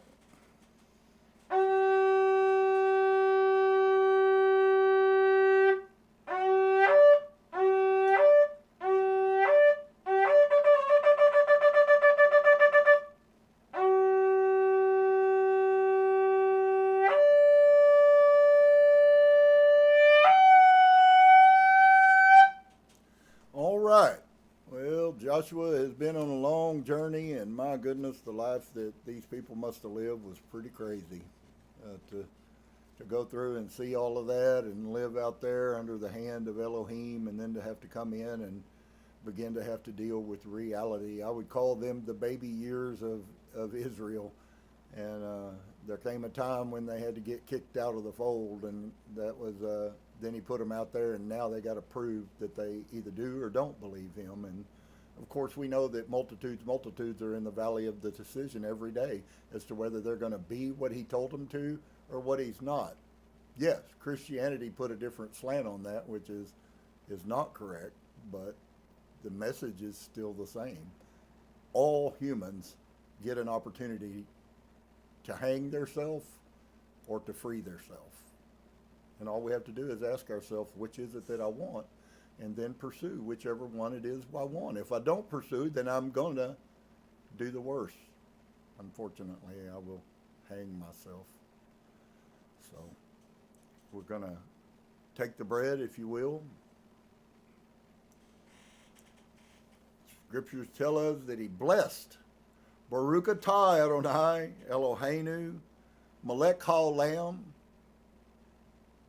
lakim hamotzi lakim minarets.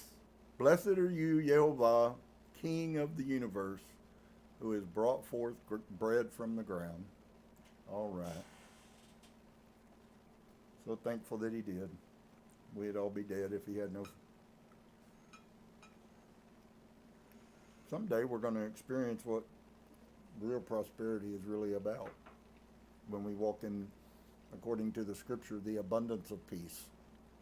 There will be no one attacking you from the front or behind or the sides, and neither will you be attacking anyone. That's peace, folks. So, Baruch atah Adonai Eloheinu melech haolam borei pri hagafen. Blessed are you, Yehovah, the King of the universe, who gives us the fruit of the vine, partake. Indeed, he does, folks. The blood of the grape is still being sown to this day, still being grown as a symbol of Elohim's undying provision for those who obey him. And of course, all of it comes down to that sheer point. To love him, okay? So, Elohim is love. What does that mean? And you love Elohim. What does that mean? I know lots of people, and I've heard them, use terms and stuff. Love you, I love you, love, love, love, love, love, love, love. But then the behavior doesn't line up with the words. And the truth can't be part of love, or can't not be part of love. If the truth isn't part of love, then it's not love. Because only truth can love. Lie is all about deception. I want you to think one thing, but the truth is something else. That's deception. That's what the children of Belial do, is desire to deceive people. And so, I don't know about you, I don't have a desire to be the son of Belial.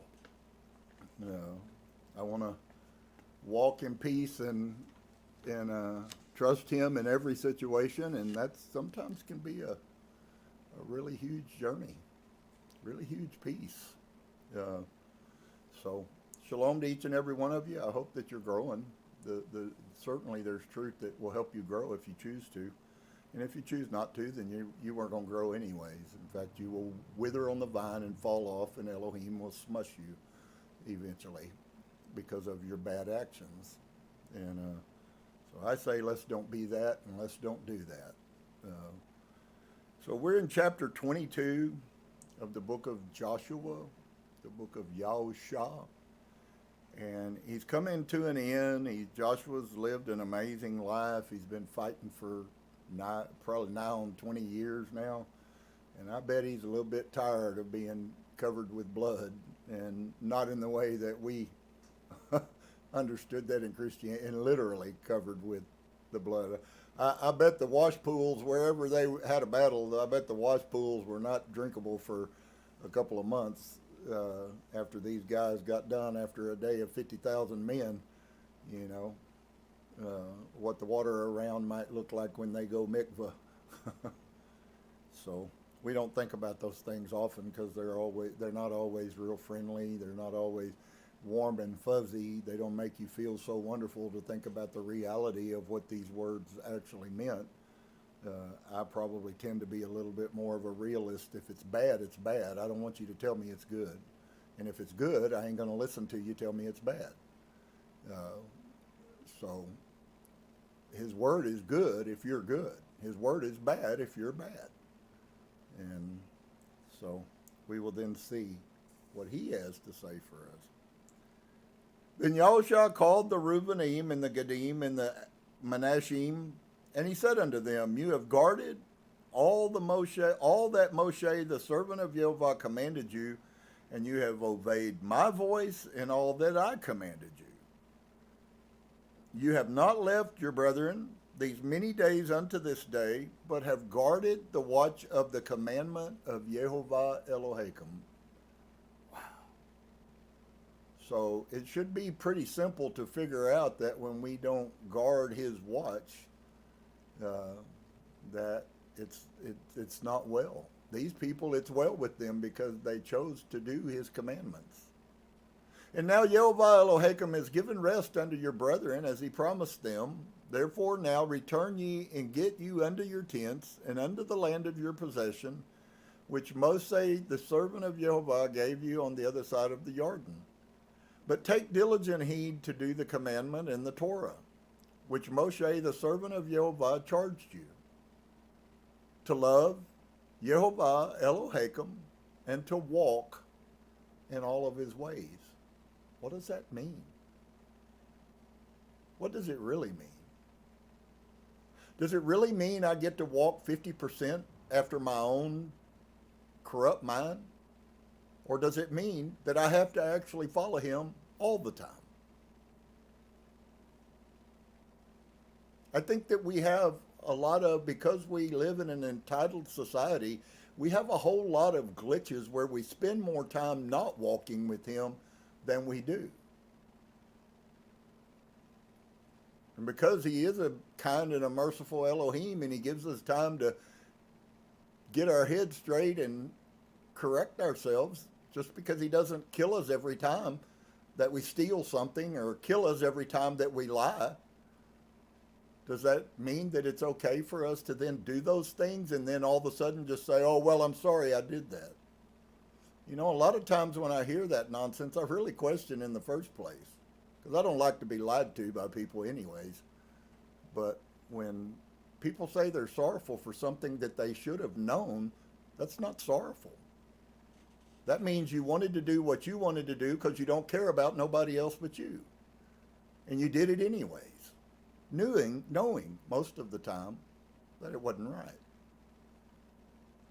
So this spirit that is supposed to be in these people. And now Yehovah Elohim has given you rest unto your brethren, as he promised them. Therefore now return and go unto your tents and unto the land of your possession, which Mosheh, the servant of Yehovah, gave you on the other side of the Jordan. But take diligent heed to do the commandments and the Torah, which Mosheh, the servant of Yehovah, charged you to love Yehovah Elohim, and to walk in all of his ways, and to guard his commandments, and to cleave to him, and to serve him with all your heart and soul. Did you notice that there's not one thing other than your actions and your behavior in that has a stinking thing to do with you? There's nothing else for you to do. It's really so simplistic. If I just fulfill those 5 things that he just said, I guarantee you I will have kept every bit of the Torah. And if I don't, then I failed in all of it. We're very clearly told that. And then people, because they fail a lot, then, get in the place of hopelessness sometimes where they go, oh, well, I just can't do this. Well, if that's the best you can come up with, yeah, you probably can't. So what would have Joshua said if he had looked at the angel on the day and he went, well, I'm weak and I'm a human, and of course, God should be real kind to me because I deserve it if nobody else does. And so, well, I don't know. I won't be strong enough of good courage because I'm not capable. I'm sorry. Really? Do you really think that in fact, he abhors that. He hates that. He tells us, how many thousands of times have I read scripture to you that he's looking for people who are stronger than that? Wow. He's pretty clear about who he is, folks. I haven't seen him shift one iota. But take diligent heed. What does it mean for us to take diligent heed? Is that the same as I kind of turned my ear towards? What does the word diligent even mean?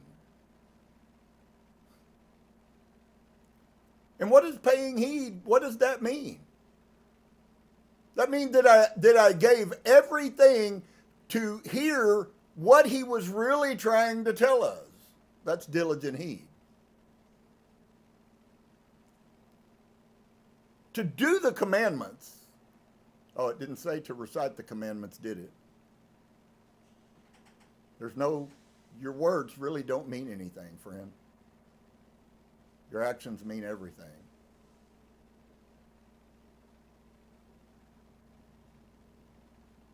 So take diligent heed to the commandment and the Torah, which Mosheh, the servant of Elohim, Yehovah, charged you to love Yehovah Elohim, which is what? The first commandment. I keep finding the first commandment all over the Bible, folks. It is without a doubt the preeminent commandment, because if you don't do that one, even if you're you think you're doing the others, you're not. It all begins with him. That's why righteousness is so important, because righteousness means that you are attempting and you have been accepted. There's some verses that'll come up in the near future, once again, reestablishing what I've shared the last few weeks, that it's really all about, I really don't care what you think about your righteousness. That's called self-righteousness. And most people are a lot of that. My righteousness doesn't come because I'm good. My righteousness comes because he sees me and likes who I am. He knows my heart. He knows your heart. But take diligent heed to do all of these things. Doesn't matter if you recite them. Doesn't matter if you read them. And see, the whole picture of all of this that is funny is we have all of these written documents, and yet the mass majority of people refuse to even get the spirit of who Elohim is. These people had to do it simply by hearing the word once or twice in their lifetime. So what would you do? If you can't get it now, how would you have gotten it then?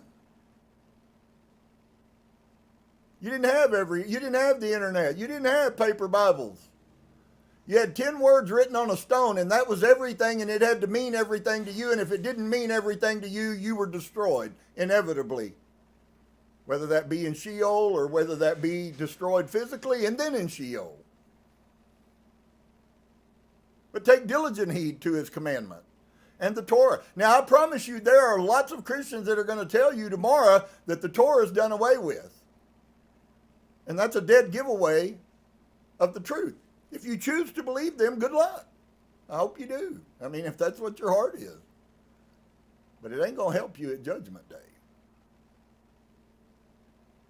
Just because some preacher told you that you can take a bath in a blood and somehow now you have become righteous, how did me taking a bath in a blood of a human make me okay with the countenance and the face and the eyes of Elohim? I can't even see how you could remotely get close to that. It doesn't do anything for you. That's what demon worshipers do still to this day.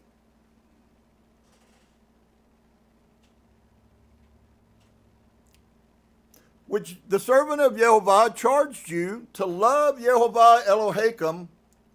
And of course, if Elohim is in love, then we are supposed to love him. That means he always abides by his word to you, and he expects you always to abide by his word to him. Always. I think we've really been horribly cheated, because we do have such a vacillation that we can do whatever and say we're sorry, and I don't think that he accepts most sorries. I think he accepts when you change your life. We have lots of conversations in private about walking this out and the difference between people who talk it and the people who are struggling every day with their self. Now, I'm not talking about you struggle because you sin. I'm talking about you struggling because you desirous to not sin. Those are not the two. They're not the same thing. Everybody struggles with who they are. Even the most wicked person out there knows that they're a sinner. That's not new. That's old news. The new news is that there's now a struggle that we have to walk rightly. But take diligent heed to do the commandment. Nothing inactive about that. Diligent heed is you doing an active thing. Guess what lazy people will never do? They will never take diligent heed. They hear it and it goes in one side and out the other, and all they can do from then is go after what they care about, which wasn't his word. And the Torah, which Mosheh, the servant of Yehovah, charged you. We have a charge, friend. And that charge is to love Elohim. And the definition of love is obedience. That's why there's so much divorce in this country, because there is no obedience. Feminine society has been told that they can rebel against their husband, and that's acceptable because everybody else is doing it. And unfortunately, they'll all end up in the same place. Whether small or whether great is irrelevant.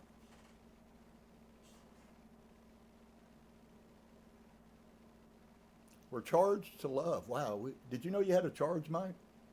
Did you know Mosheh gave a charge that you are to love Yehovah? Wow. That's pretty huge, isn't it? The responsibility of that, how huge is that in your life? How much do you give credence and value to that? Or do you spend most of your time praying about all the things you want him to do for you? If you pray at all. And many don't. I think we can't afford not to pray all day long. Father, protect me from these people round about me that desire my harm.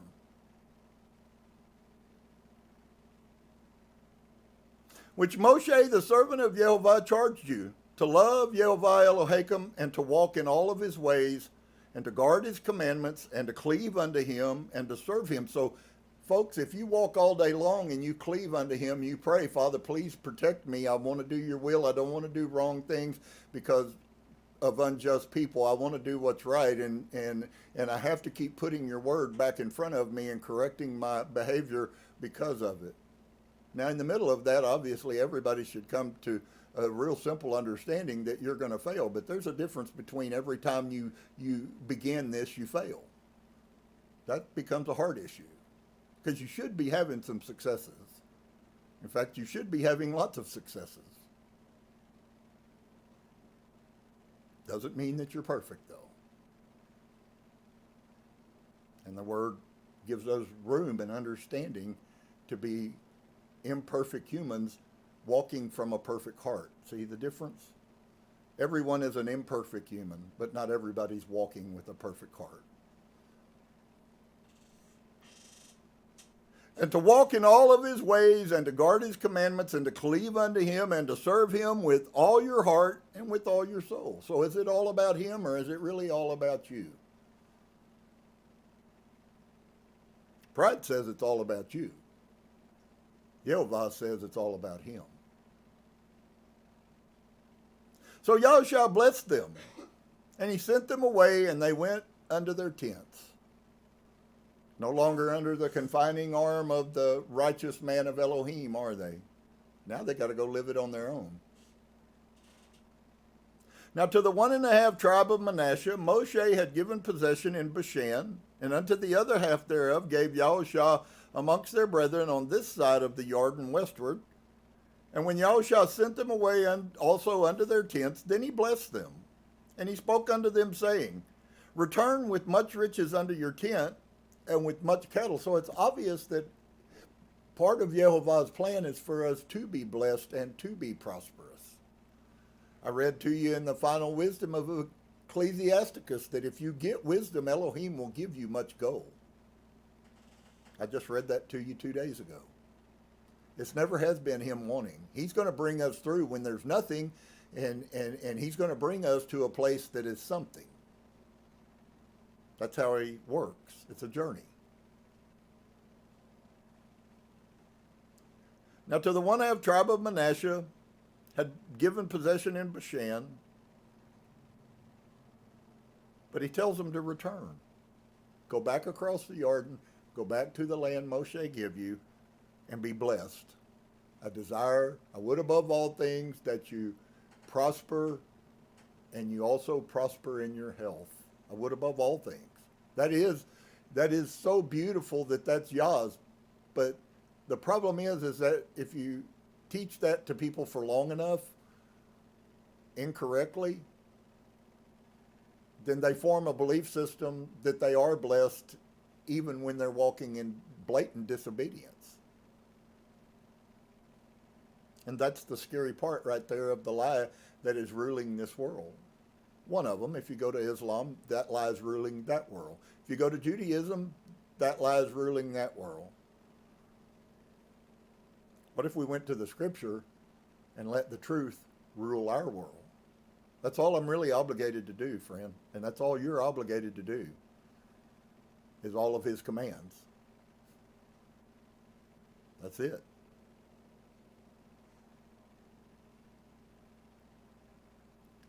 And so when he sent them away, he blessed them. Baruch atah. Blessed are you, Manasseh. And may you return with much riches unto your tents, and with very much cattle, and with silver, and with gold, and with brass, and with iron, and with very many clothes, and divide the spoil of your enemies with your brethren. So not only take all that you can take it home and give it away. See, once again, that's Yah's purpose, not man's purpose. Yah's purpose is whatever he gives us to give to somebody else. And the children of Reuben and the children of Gad and the half tribe of Manasseh returned and departed from the children of Yashar'el out of Shiloh, which we know Shiloh is also where Samuel was until they corrupted it, and Elohim destroyed Shiloh as well. You find that out in the later scriptures. Which is in the land of Canaan, to go unto the country of Gilead, to the land of their possession, whereof they were possessed, according to the word of Yehovah by the hand of Mosheh. And when they came unto the borders of the Jordan that are in the land of Canaan, the children of Reuben and the children of Gad and the half tribe of Manasseh built there an altar by the Jordan, a great altar to see. And the children of Yashar'el heard say, Behold, the children of Reuben and the children of Gad and the half tribe of Manasseh have built at an altar over against the land of Canaan in the borders of the Jordan, at the passage of the children of Yashar'el. And when the children of Yashar'el heard of it, the whole assembly of the children of Yashar'el gathered themselves together at Shiloh to go up to war against them. And so this is where you can begin if you know any of the first century BC to 200 BC, if you know the history of what went on there, folks, you see the same spirit in these people that was in the Maccabees. You see the same spirit in these people that were James and Yehuchanan the Immerser. And just for some of you, all of the nonsense that was written in the New Testament about John the Immerser, I hate to tell you, there's a really big revelation there that you might want to get. There's never been a provision from Elohim for you to bathe for the remission of sin. That was totally from the Romans. John was called John the Immerser because just like Yeshua and just like Yaakov and just like Simeon and just like Jude, I've read about all of them as recently as today. There were daily bathers. Says of James, he never one time ever ate anything but vegetables. He never wore anything but white linen. He bathed every single day. He never cut his hair. He was a Nazarite from the birth. Now you know why in Thomas it pops up that Yeshua said of James, you were made for the world, not himself. Now that's a little revelation, huh? Did you know history told us that?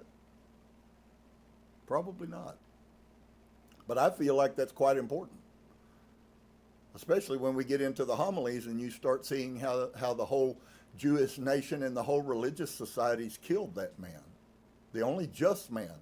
He was the only one that legally had right to go into the temple. Even Yahusha did not have right to go into the temple like James did. He was a Zaddik.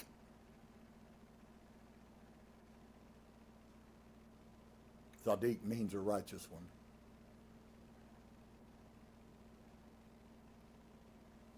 And when the children of Yashar'el heard of it, the whole assembly of the children of Yashar'el gathered themselves together at Shiloh to go up to war against them. So we just been fighting for 20 years with these guys, and we hear about their apostasy, that they're going to build an altar, and they're going to sacrifice next to the altar of Elohim, and they're ready to go kill them. I think they call that no respect of persons. And the children of Yashar'el sent unto the children of Reuben, and to the children of Gad, and to the half tribe of Manasseh, into the land of Gilead, unto Penichak, the son of Eleazar the priest, and with him 10 princes of each chief house, a prince throughout all the tribes of Yashar'el, and each one was a head of the house of their fathers amongst the thousands of Yashar'el. So these aren't no ones, these are the someone, the head of the tribes. And they came unto the children of Reuben and the children of Gad, and to the half tribe of Manasseh, unto the land of Gilead, and they spoke with them, saying, Thus says the whole assembly of Yehovah, What transgression is this that you have committed against the Elohai of Yashar'el, to turn away this day from following Yehovah, in that you have built an altar that you might rebel this day against Yehovah? And of course, inevitably, you find that that wasn't the motive. That's why Yah's been speaking about, be very careful about people's motives around you. When he gives me those warnings, that means something's going on, folks. He doesn't just say these words. I've been hearing something every week for 2.5 months. Every week, it's a new word.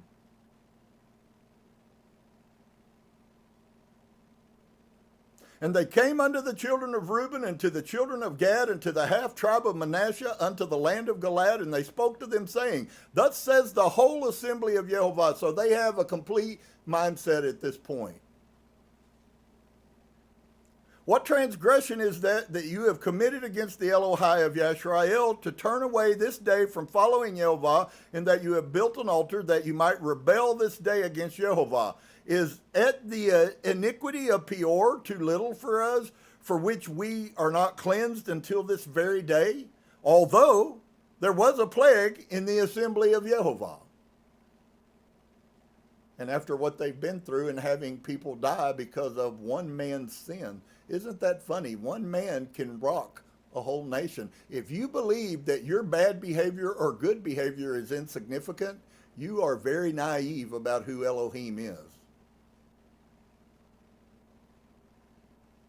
Bad behavior has just as much force as good behavior. The problem is it's just the opposite. Is that the iniquity of Peor too little for us, for which we are not cleansed until this day? Although there was a plague in the assembly of Yehovah, that you must turn away this day from following Yehovah? And it will be, seeing you rebel today against Yehovah, that tomorrow he will be wroth with the whole assembly of Yashar'el. So now they're in self-preservation mode. Because, folks, when it comes down to it, the thing is love your neighbor, but it ends when it makes you not be able to love yourself. You have to love yourself. That's why I say the problem is that what we're really supposed to be doing is we're supposed to be treating people the way that we wish they would treat us, even though they don't. It doesn't have anything to do with the failure of everyone else towards you. It has to do with your success towards Elohim. That's what he will judge you for. That's what he will punish you for. That's what he will bless you for. Is your behavior, not theirs. That's why many are the affliction of the righteous. I guarantee you, if you go through here and find every Zadik that has ever been, people in their own family were their worst enemies. People that they knew for years would be the ones who would turn their back on them. Every single time.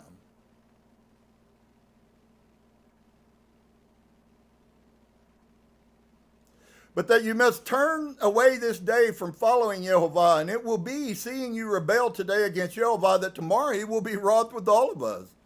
Notwithstanding, if the land of your possession be unclean, then pass ye over unto the land of the possession of Yehovah, wherein Yehovah's tabernacle dwells, and take possession amongst us. Listen, if the land's unclean and that's what's causing you to make this mess up, leave there. That's the separation principle that I've been teaching for 2 or 3 years, that most people seem, from what I hear, feedback, still don't get what it's all about. There's an act of love and kindness that we're supposed to show to other people, and that ends when it becomes a thing against me. We're supposed to love other people, but we also have to take care of ourselves. And there are people out there who want to hurt you. Sometimes it's your children, sometimes it's friends, sometimes it's neighbors, sometimes it's co-workers. There's a multitude, a plethora of them. And so I can go do the bad thing that the friend wants you to. If somebody saw that Mikey was a good guitar player and said, hey man, I can get you a job making big money in St. Louis. You just come down and hang out at the bars and play and be loud and do all of this crap and you'll be really blessed. Mikey's got a decision to make. Is he going to curse himself or is he going to bless himself? It's up to him. But it is a decision that has to be made. Notwithstanding, if the land of your possession be unclean, that's so overwhelming. You mean the land can cause people to err? That would then sound like that there are spiritual forces that we could quote them as being curses that exist on property, just like there are curses that exist on people. You don't believe it? Just get on the internet and go watch some shows about the real spirituality that is real. It's not fake, folks. People seeing things and being scratched by spirit forces and the terror and torment that comes out, that's not fake. That goes on all the time. You have any clue about how many spirit forces are screwing with most people's minds? You would be shocked at how much you interact with a spirit, usually a demonic spirit. Yeah, they get you to do all kinds of things, and you don't protect yourself, because how do you protect yourself? What's the key way that you can guarantee you protect yourself no matter what bad? I'm not talking about if somebody wants to shoot you. If you want to shoot me, shoot me. I'm okay with that. I'll go peacefully. Yeah, I'd be happy to be out of here.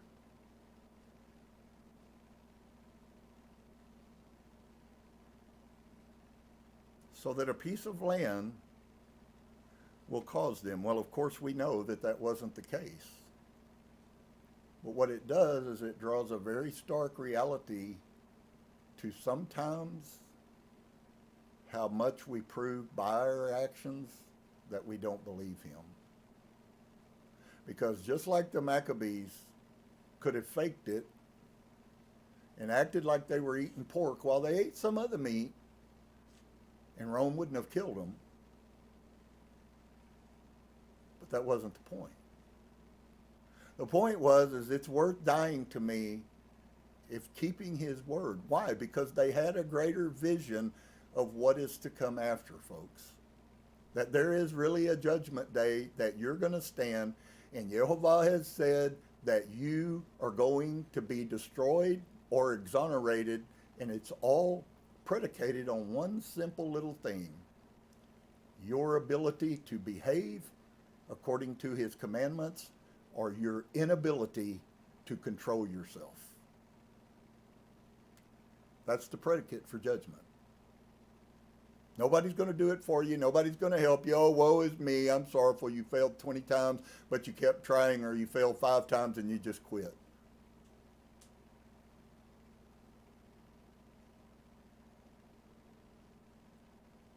It's not really supposed to be about that.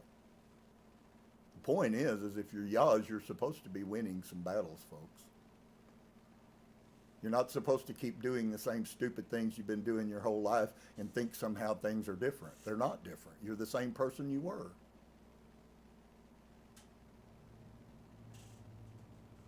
Notwithstanding, if the land of your possession be unclean, then pass ye over the land of possession. There's a brother loving a brother. Guys, if there's forces over there that are unclean and evil and we can't overcome them, we want you to come over here. We don't want you to go over there and die. That's love. But at the same time, if you're going to, I have no problems in killing you either. Do you understand how foreign that is to Americans because of Christianity? Absolutely ludicrous how corrupt the mass majority of the thought processes that go on in people. I hear it all the time.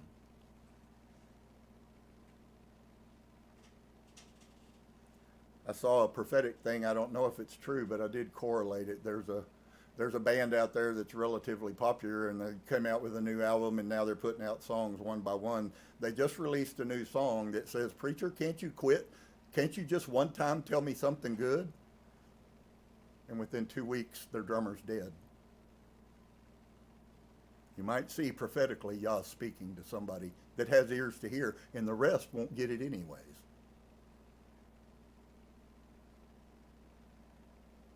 Notwithstanding, if the land of your possession be unclean, then pass ye over unto the land of the possession of Yehovah. So if you can't make it where you're at, come back to him. And I think that's just as beautiful as can be. Any of you ever stepped out into strange land and then you recognized you were in strange land and maybe you didn't know how to get back? I've done that just being around people.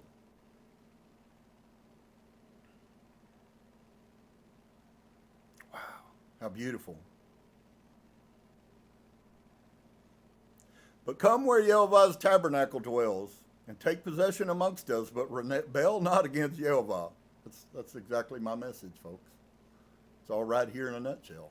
If you can't do it on your own, that's the whole separate. Listen, if you can't handle taking care of it by yourself, then you need to leave wherever you are. If somebody can talk to you and corrupt you and cause you to die, if you're willing to let them, then by all means, go ahead and let them. But we see that on every area. Not that I'm a Christian, but I listened to a Christian pastor the other day stand up in the Congress just a week ago, 2 weeks ago. And they told him, you can't say that God's the Father and don't use the other name. Well, I got no problems with the JC. And he said he got convicted going in. See, Yehovah is constantly talking to people, even pagans who are less than you, who don't do any of the Torah.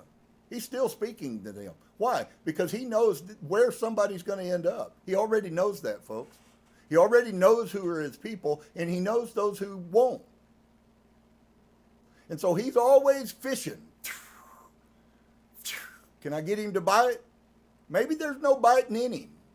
Maybe he's really not a fish that I'm fishing for. But rebel not against Yehovah, nor rebel against us. And that's the clichéic word some of you have said that many of you have heard. Oh, well, you know, we shouldn't listen to man. Well, if you don't listen to man, you'll never find Elohim. In fact, what you have to do is be really careful about what men you listen to. And I know lots of people who are better at listening to the wrong one than the right one. And once again, if you can't stop doing that, then you should protect yourself and get the heck out of Dodge. But rebel not against Yehovah, nor rebel against us. So it's one or the other, right?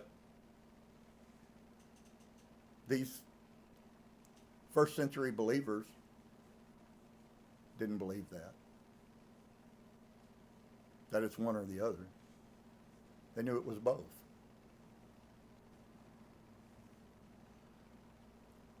And rebel against us in building you an altar beside the altar of Yehovah Eloheinu. Did not Achan the son of Zerach commit a transgression in the accursed thing, and wrath fell on all the assembly of Yashar'el, and that man perished not alone in his iniquity. He was the only one that stole from the goods, but he wasn't the only one that suffered. Can I tell you, dear one, every one of those people's lives that you caused to suffer are on your head at Judgment Day.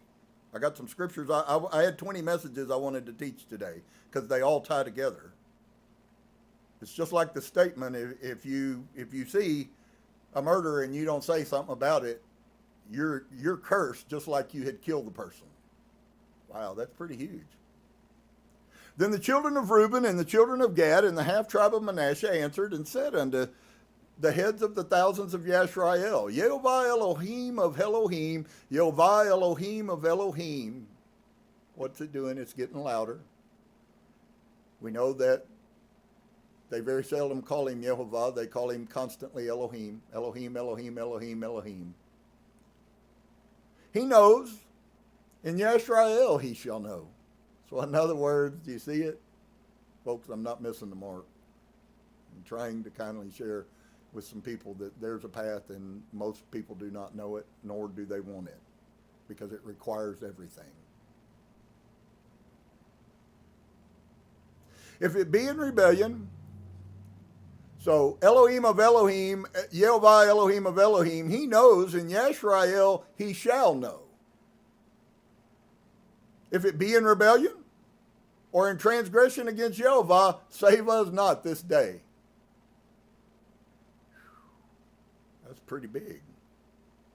That we have built us an altar to turn from following Yehovah, or if to offer thereon burnt offering or meat offering, or to offer peace offering thereon, let Yehovah himself require it.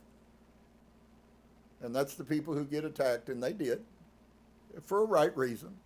And we see that reasoning and conscious people who are walking in truth are able to go through problems and bring rectitude or fix and continue on.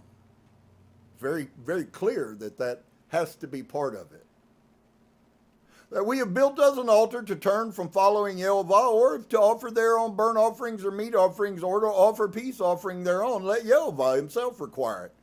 And if we have not rather done it for fear of this thing, saying, in time to come your children might speak unto our children, saying, what have ye to do with Yehovah Elohai of Yashar'el? Why? Because they're not in the land. They're on the other side of the Jordan. And their concern is that there's going to be a time in history when my brothers that lived over here that know me now, their children are going to say to us, you guys are outcasts.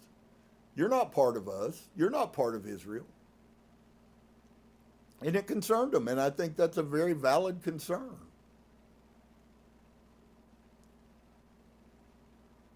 And if we have not rather done it for fear of this thing, saying, in time to come your children might speak unto our children, saying, what have you to do with Yehovah Elohai of Yashar'el? For Yehovah has made the Jordan a border between us. You, ye children of Reuben and the children of Gad, ye have no part in Yehovah, so shall your children make our children to cease from fearing Yehovah. So these guys are fearful of what they're doing, and they're fearful of what these people are going to do. What were they both trying to do? We all have the same instinct. And in this situation, neither one of them was wrong, folks. There's almost always a wrong, but there was no wrong in this. They were both right. What would the wrong come? If they'd have run over there and blew up and acted like a big titty baby and got mad and started to fight with their own brothers, what would have happened? Would Elohim have judged between one and the other? Yeah, absolutely.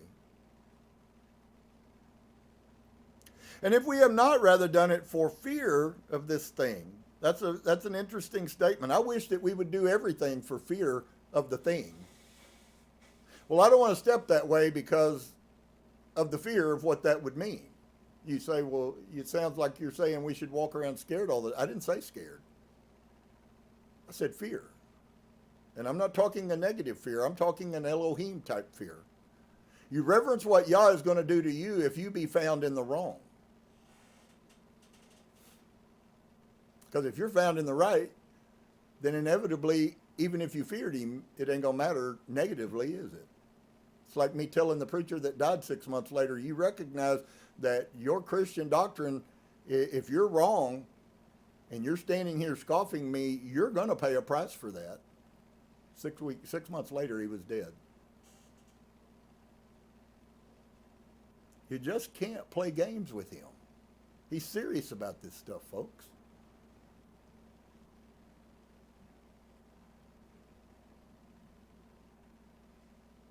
Therefore we said, let us now prepare to build us an altar, not for burnt offerings and not for sacrifice, but that it may be a witness between us and you, and our generations after us, that we might do the service of Yehovah before him with our burnt offerings and with our sacrifices and with our peace offerings, that your children may not say to our children in time to come, you have no part in Yehovah. And of course, that happened, folks. The Jews say the 10 tribes of Israel have no part in Yehovah. Today. You ask most Jews and they will tell you they're not an Israelite. Israelites were the cursed 10 tribes, although Yehovah divorced both of them. Isn't that funny? But it may be a witness between us and our generations after us, that we might do the service of Yehovah before him with our burnt offerings and our sacrifices, with our peace offerings, that your children may not say to our children in time to come, you have no part in Yehovah. Therefore said we, that it shall be, when they should say to us or to our generations in time to come, that we may say again, behold, the pattern of the altar of Yehovah, which our fathers made, not for burnt offerings, nor for sacrifices, but it is a witness between us and you. Far be it that we should rebel against Yehovah. Ever notice that happens? When somebody begins to attack you, they never stop. That's envy. And there's a lot of envy functioning in the world. The brothers, the patriarch, the 12 brothers say this of envy. When a person envies you, everything they will do will be to undermine you, and there's no good you will ever do. Doesn't matter what you do. You could give them everything you possess, and they would still badmouth you and undermine you.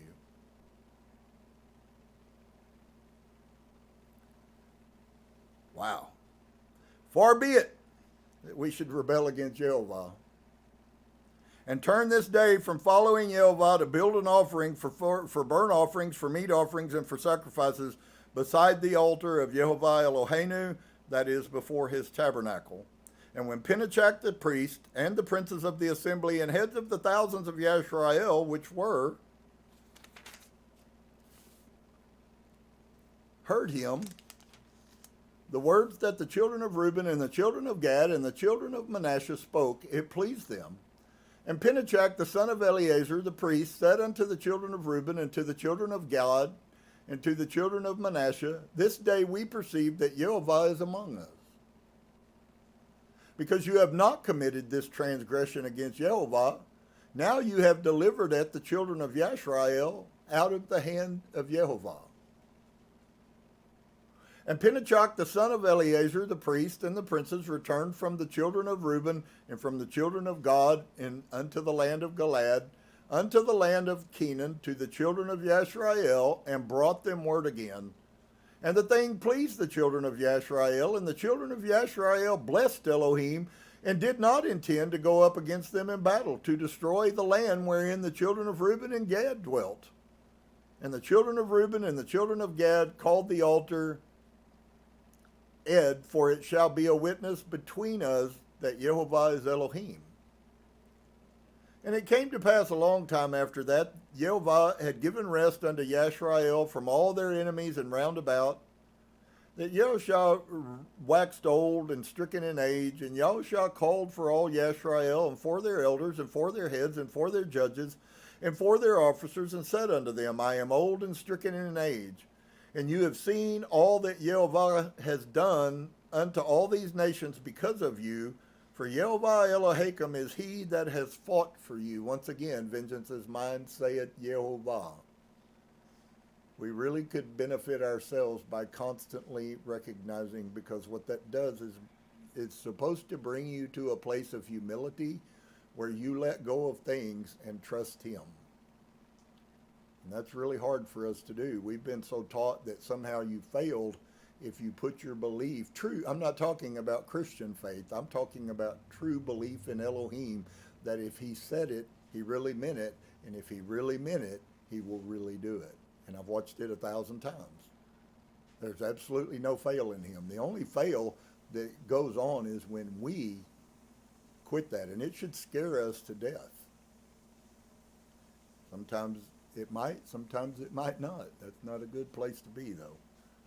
And it came to pass a long time after that Yehovah had given rest unto Yashar'el, that Yahushua waxed old, and Yahushua called for all Yashar'el, and for their elders, and for their heads, and for their judges, and for their officers, and said unto them, I am old, stricken in age, and you have seen all that Yehovah Elohim has done to all these nations because of you. He did it because of you, but we also know from the teaching the other day that he didn't do it because of your righteousness. He did it because he made a promise to Abraham.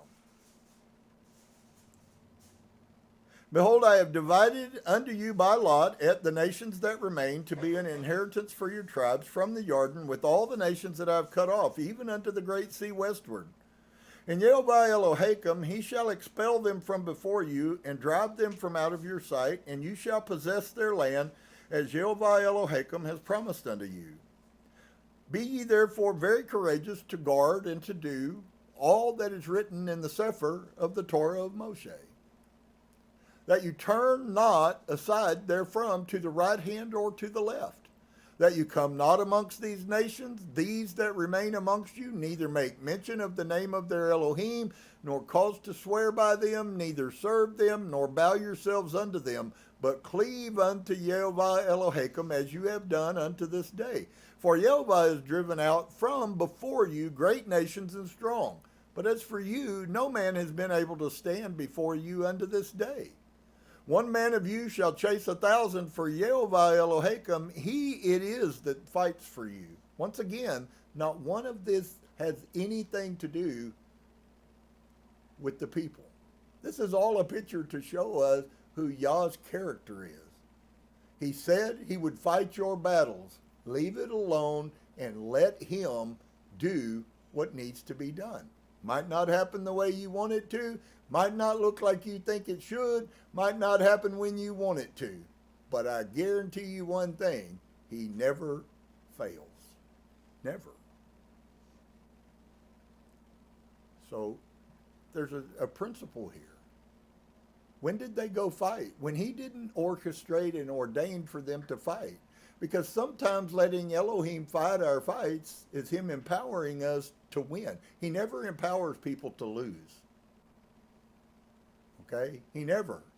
And sometimes he wants you just to sit and be still and let him set the stage for what's coming. Because he always, if you're walking in rightness, he always desires for you to be the winner. Always. That's his nature. He does not like losers. One man of you shall chase 1,000, for Yehovah Elohim, it is that fights you. So the one man, they all ran, 1,000 ran from him because of him, right? And in reality, no. Not even one person ran because of him. They ran because of Elohim. And as he has promised you, so we can know without any questions, dear one, that we have a promise that if we will stop and let Elohim worry himself about revenge on people that do ill to us, doesn't matter whether we even know the ill, because I believe that there's many times when Elohim punishes people and we don't even know what it was about. So, take good heed, therefore, unto yourself, that you love Yehovah Elohim. Isn't that supposed to be the deal? How do we prove that we love him? We prove that we love him Hebraically by obedience. A woman proves that she loves her husband because she obeys him. I know y'all don't like that. It's not popular. It's never going to be popular in America, but it is the truth. And it is exactly how he views his and people's relationship and men and women's relationship and children's relationship. How do we know that children love us? Because they obey us.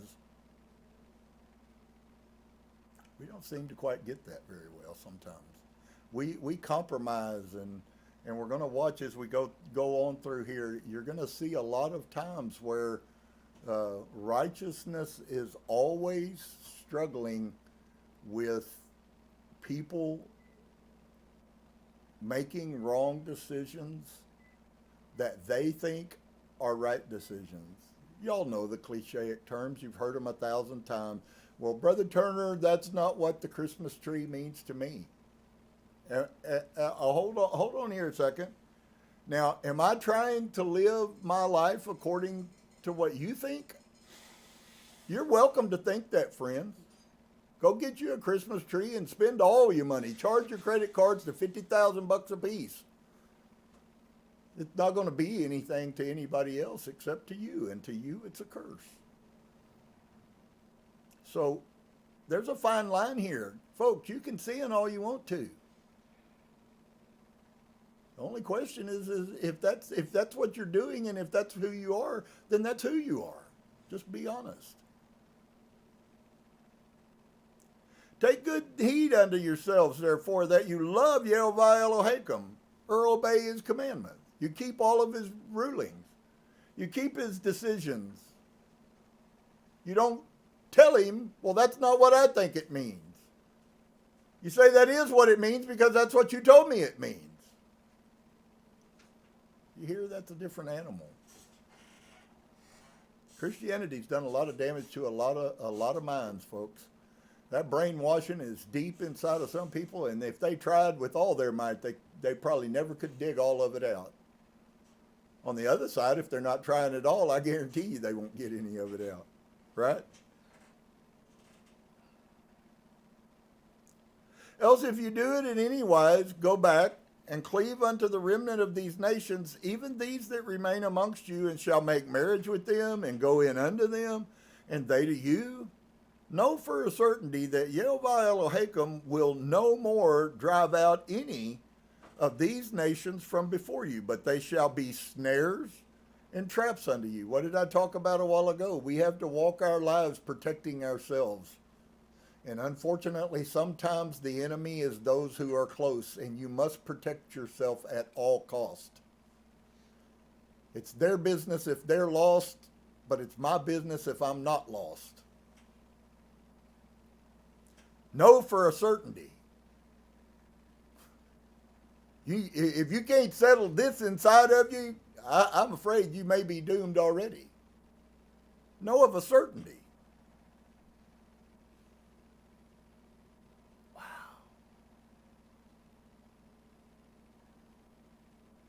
But they shall be snares and traps unto you, and scourges in your sides, and thorns in your eyes, until you perish from off this good land which Yehovah Elohim has given you. Now, can I ask you a simple question today? Does it surprise you that all that is going on in Israel? Does it surprise you that all of that stuff is happening? And we're 2,500, almost 2,500, 2,000 plus years from the Dead Sea Scrolls. And from there, we're 600 years back to Babylon, which is when the priesthood totally rewrote the Torah that Jeremiah was talking about wasn't the Torah of Moses at all. And so ever since then, even Judaism is Babylonian. That's why the Dead Sea Scrolls are so huge, because they give you a pre-Roman picture of what Essenes, true people who lived this life the way that Yeshua and the way that Yaakov and the way that Yehukanan lived this thing. They killed John not because he said to Philip that you're committing adultery, as if he would have cared what Philip was doing. They killed him because they were scared to death. This is written in history. They were scared to death that the people were following John, and they expected for him to raise up an offering. This daily bather, all of that about him baptizing Jesus is all nonsense. He was a daily bather. They got up in the day and they wore white jabalas and nothing else, and they went to the water hole and they immersed themselves for physical cleansing. Had nothing to do with the spirit. But there's no need to worry about cleansing the outside if you're not going to clean the inside. So the outside was actually last. All of this is also historical, friend. If you wash your mind, your hands will be clean. As long as you keep a dirty mind, your hands are going to stay filthy. Why? Because Elohim deals with the human heart, which is your mind. And he knows who you are better than you do. And behold, this day I am going the way of all of the earth, and you know in all your hearts and in all your souls that no one thing has failed of all of the good things which Yehovah Elohim spoke concerning you. Not one thing. All are come to pass unto you, and not one thing has failed thereof. Wow. So all the things he said to Abraham, he did. All the things he said to Noah, he did. All the things he said to Mosheh, he did. He hasn't failed at anything. They've come to pass, not one thing has failed thereof. Therefore it shall come to pass that as all good things are come upon you, which Yehovah Elohim promised you, so shall Yehovah bring upon you all the evil things until he have destroyed you from off of this good land. Please, do you understand how little of that area that the Jews now even possess, and all of those people that are around them are the same enemies they've been fighting for 6,000 years. Why? Because they transgressed his Torah. You should expect the same in your life. Everything that is contrary to Elohim will clamor theirself all over you until you be inundated with evil. Until he have destroyed you from off of the thing that he intended for you to be blessed by.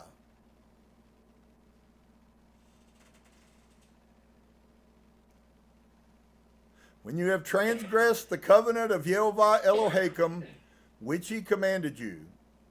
When you have transgressed the covenant. Which is what? In synopsis, love Yehovah with all your heart, all your mind, and all yourself. And secondly, like it, love your neighbor like you want to be loved.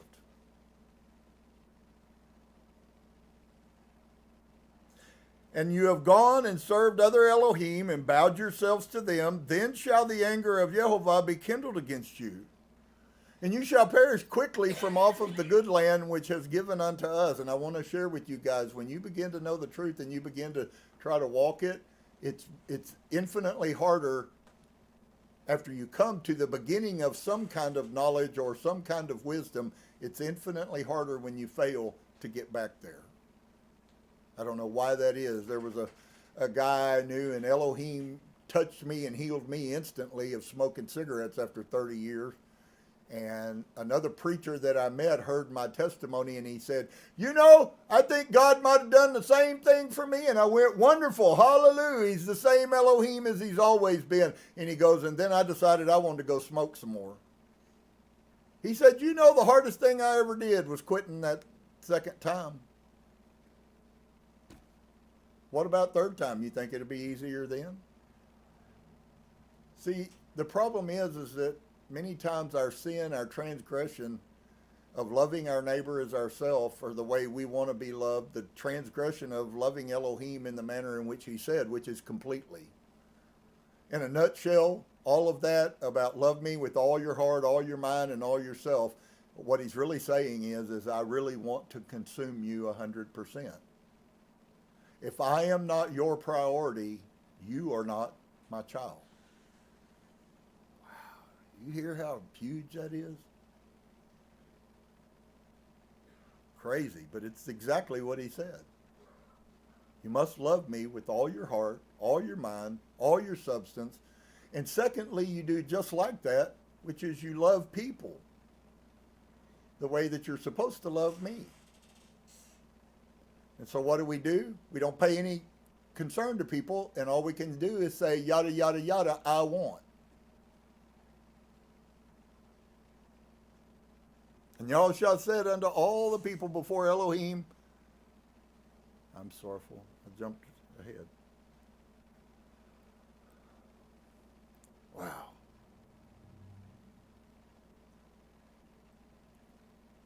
Just absolutely crazy, man. I'm sorry. Sometimes this stuff just overwhelms me.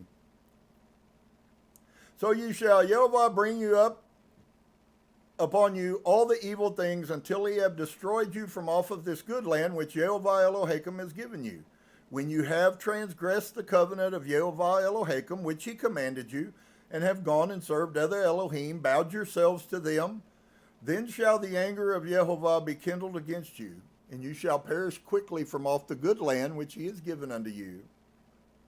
And he gathered the tribes of Yashar'el to Shechem, and called for the elders of Yashar'el, and for their heads, and for judges, and for their officers, and they presented themselves before Elohim. And Yahushua said unto all the people, Thus says Yehovah Elohai of Yashar'el, your fathers dwelt on the other side of the flood in old time, even Terach, the father of Abraham, and the father of Nahor, and they served other Elohim. And I took at your father Abraham from the other side of the flood, and led him throughout all the land of Canaan, and multiplied his seed, and gave him Yitzhak. And I gave unto Yitzhak Yaakov, and at Esau. And I gave unto Esau Mount Seir to possess it, but Yaakov and his children went down into Mitzrayim. I sent Mosheh also, and Aharon, and I plagued Mitzrayim according to that which I did amongst them, and afterwards I brought you out.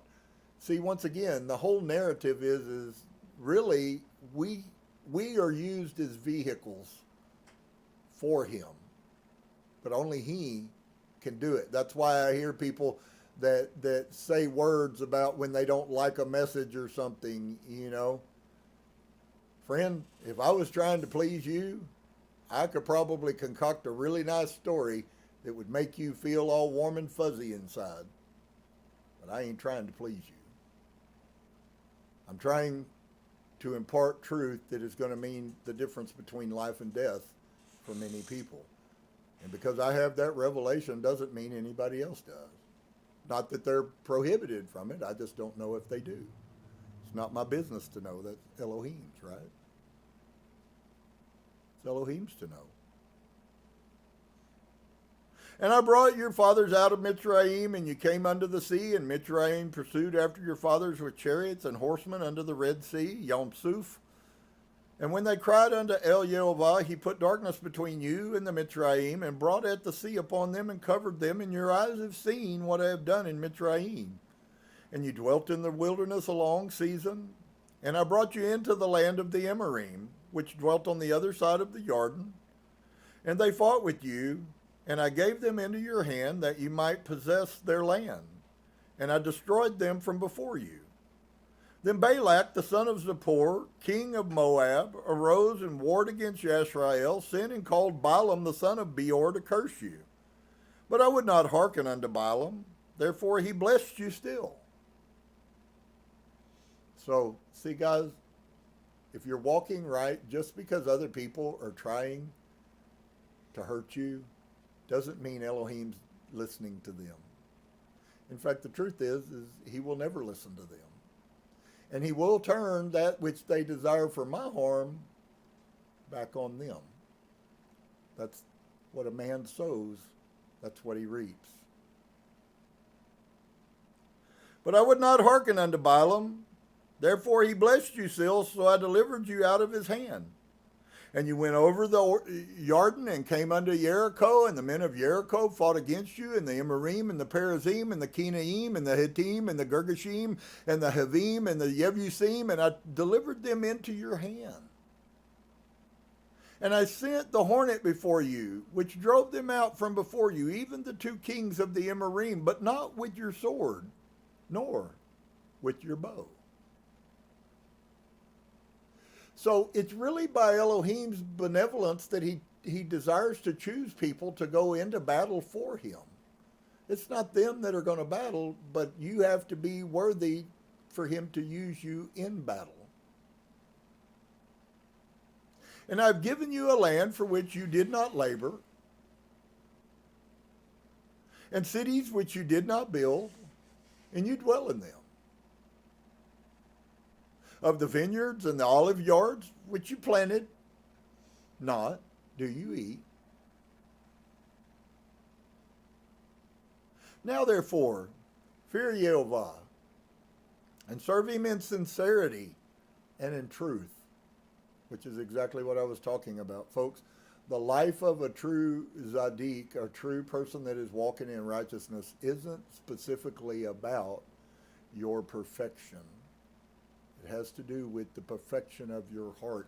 When truth is presented to you, you will accept it and begin to make changes in your life. I've had so many people I've heard that say, I'm too old, I can't change. How horrible that is. I realize dogs have a limited learning capacity, but do we really want to equate ourselves as dogs? I mean, there's some biblical principles I could show there, but they're not nice. So, therefore, fear Yehovah and serve him in sincerity and in truth. Which is where Joshua, I believe it was, it said, you know, if you're gonna worship Elohim, worship him. Live every day walking in his commandments. That's worship. If you're going to worship him, then worship him. And if not, just go buy you some pagan idols and be happy.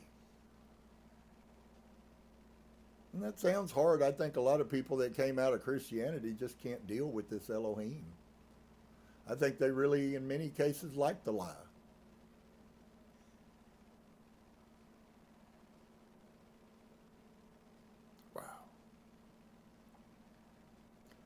So serve him in sincerity and in truth, and put away the Elohim which your fathers served on the other side of the flood, and in Mitzrayim, and it's a really important significance there, the whole picture of on the other side of the flood. This is about the third or fourth time that he's drawing a parallel from what we have here and what was over there.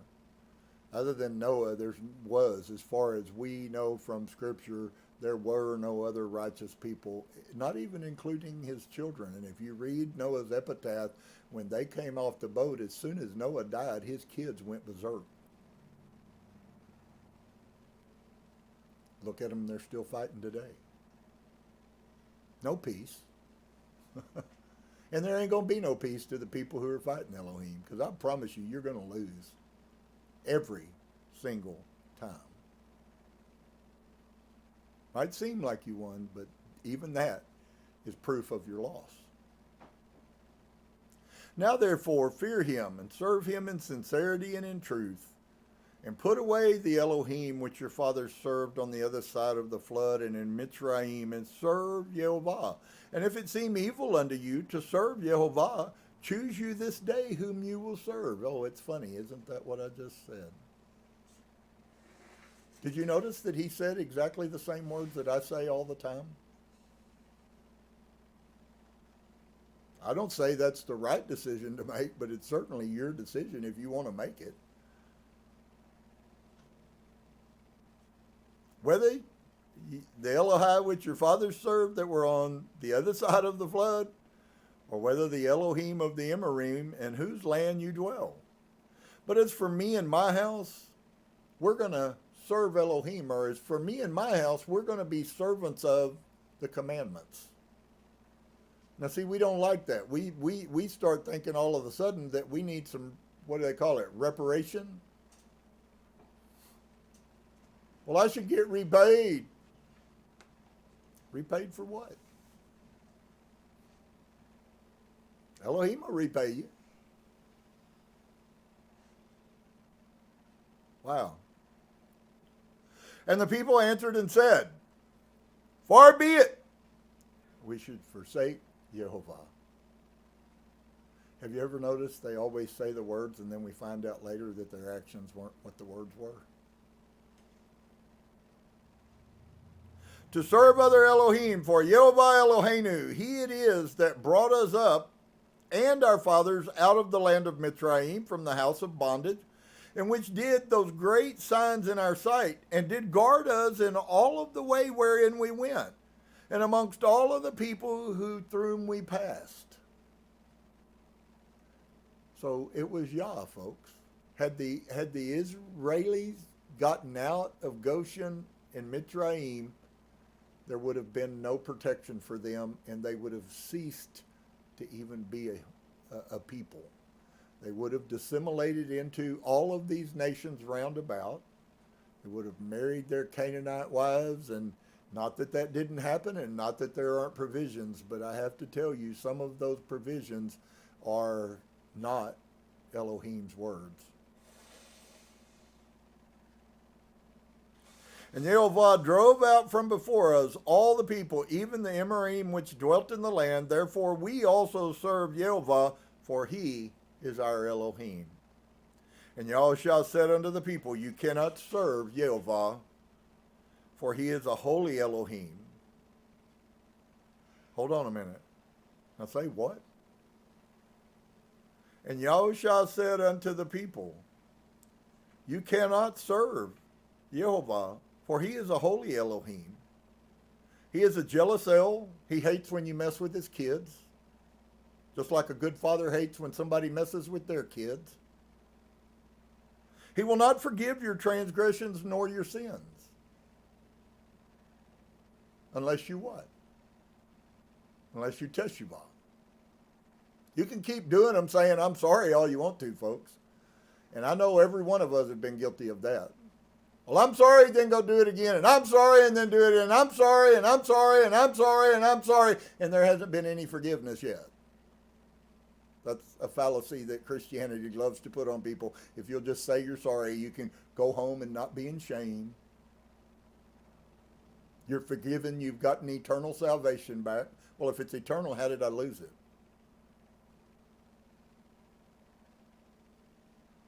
He will not forgive your transgressions nor your sins. And that's really a stir, because a lot of people don't even want that to be true. If you forsake Yehovah and serve strange Elohai, so what's the concept? These people have left him. And if you leave him, you're guilty of every sin that you've done. And serve strange Elohai, then he will turn and do you hurt and consume you. After that, he has done you good, which was why he went through this whole thing, to go before you and bring you out in the first place. Folks, he's trying to bring a lot of people out, but many people are sabotaging their own self. And I would like to think that it's all in sheer stupidity, but or maybe all in sheer ignorance. But unfortunately, how much of the word do we need to have before we quit being ignorant? I think you would have to define, what does it mean to be ignorant? I know what my definition is. I know what the biblical definition is, but I don't know what most people's definition is. And the people said unto Yahusha, Nay, we will serve Yehovah. And Yahusha said unto the people, you are with, look at that. Did y'all see that? Exactly what I told you 2 weeks ago, he said to me. And it pops up. I haven't read this chapter today. Wow. And Yahusha said unto the people, you are witnesses against yourself that you have chosen you, Yehovah, to serve him. And they said, we are witnesses. So then if we choose to go against Elohim, we also are witnesses against ourselves. I shared that earlier, strangely enough, that one is the same just depending on what side of the line you're standing on. It's a wonderful thing for your actions to witness who you are. You won't be scared in judgment. You go, I may not be perfect, but I walked when it came to my conscience, and I recognized that I fixed the problem, and I went on. And I encountered another problem, and I did it the same way. And I encountered another problem, and I did it the same way. And I encountered another problem, and I did it. And I encountered another problem until the day I laid up on that bed, and I pulled my feet up and died in peace. Why? Because every time I encountered a problem in myself, I dealt with it. That's supposed to be the life of a follower of Elohim. You don't have to say a word. Your actions will speak. That's why he said, I don't want to hear what comes out of your mouth. I want to watch what you do. And he just told you that what I was saying was correct. Now therefore put away, said he, the strange Elohai which are amongst you, and incline your heart unto El Yehovah, the Elohai of Yashar'el. And the people had said unto El Yahusha, at Yehovah Eloheinu will we serve, and his voice will we obey. So Yahusha cut a covenant with the people that day, and set them a statute and an ordinance in Shechem, an abominable place like Shechem. And Yahusha wrote these words in the Sefer of the Torah of Elohim. Now I want you to see something here, because this is going to maybe be groundbreaking for some people. Joshua did not write these words in the Sefer HaTorah of Mosheh. This is a completely different Torah. If you look at it, it will tell you that. And Yahusha wrote these words in the Sefer of the Torah of who? Of Eloheinu. This is not the same thing as the covenant Mosheh gave. See, Yah has been speaking to men to speak words of truth to people since the beginning. And we hear things like, well, that's your interpretation. When somebody tells me that's your interpretation, I'm done talking to them. Because you don't have to interpret what he says. You just simply have to read it. He meant what he said. Keep my command. How do you interpret that? Oh, well, that means you don't have to. Well, if that's your interpretation, then I guess it is. But I don't know where you got that. And the people said unto Yahusha, Yehovah Eloheinu we will serve, and his voice we will obey. Good choice. So Yahusha cut a covenant with the people that day and set them a statute and an ordinance in Shechem. So now he's giving out statutes, ordinances, cutting covenants, and writing a new Torah. Does anybody see that? I mean, it's right there in front of you. I don't know how you can miss it, but if you don't, then you don't. But that's clearly what he's saying. Or he would have said the sefer that Moses gave us. And he took a great stone and he set it up there under an oak that was by the sanctuary of Yehovah. And Yahusha said unto all of the people, Behold, this stone shall be a witness unto us, for it is heard all the words of Yehovah which he spoke unto us. It shall be therefore a witness unto you, lest you deny Elohim. Did you notice it's not a witness about their words, it's a witness about Elohim's words. Why? Because people's words mean nothing.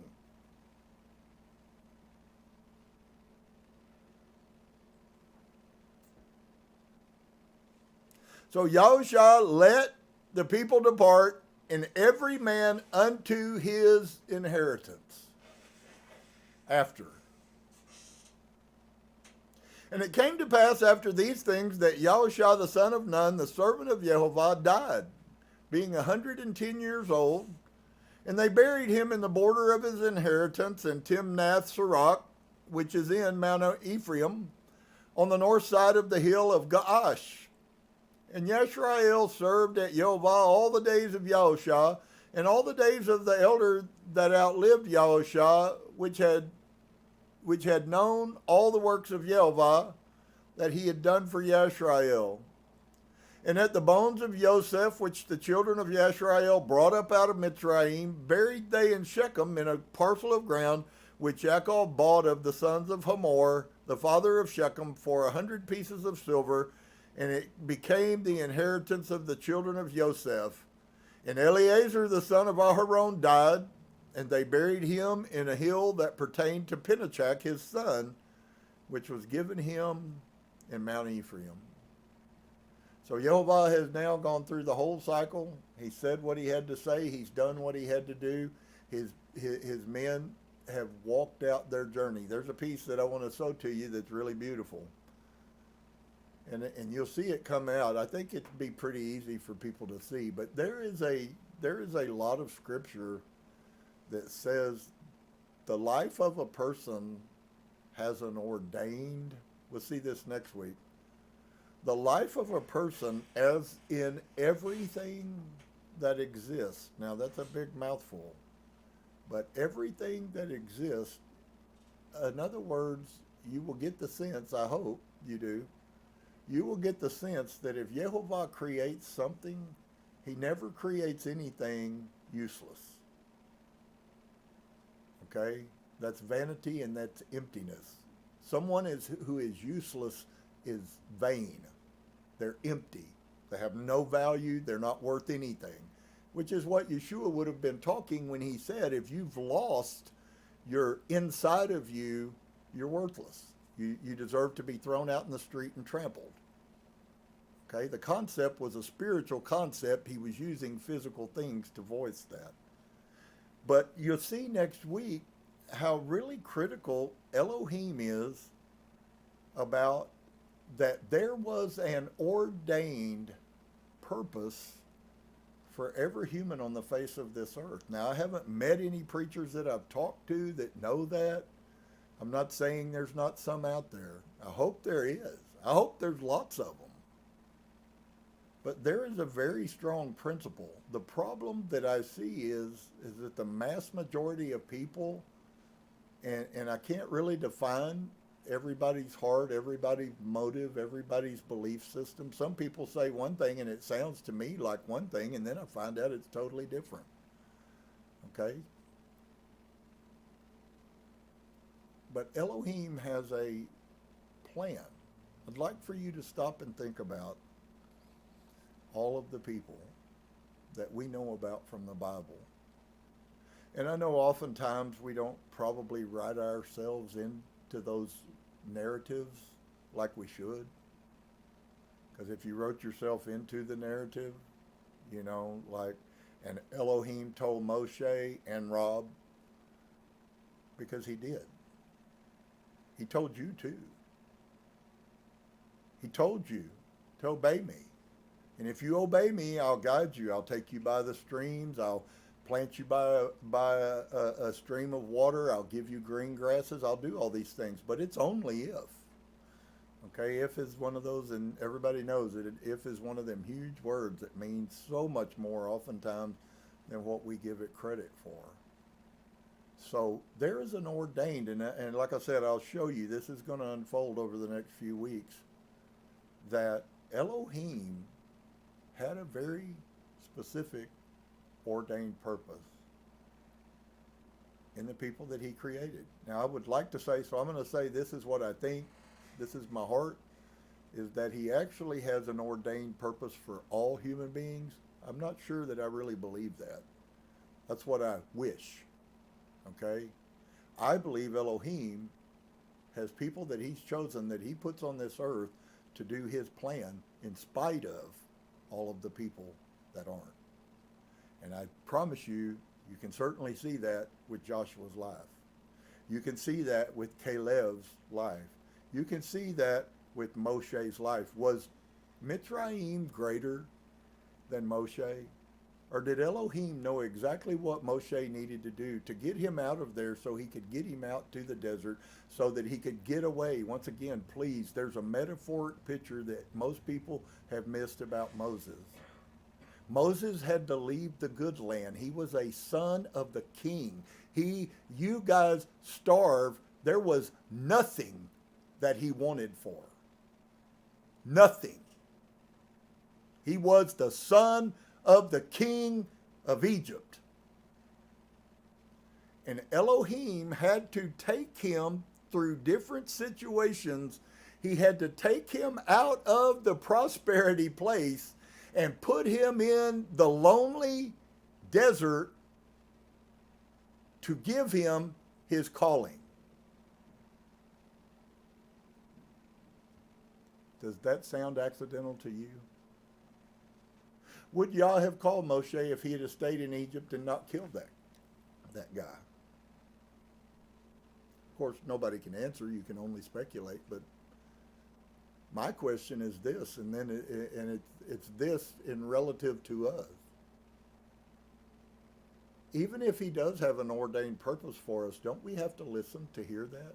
And then when we listen and hear that, aren't we then obligated to begin the journey of that thing? Is he going to now change his mind?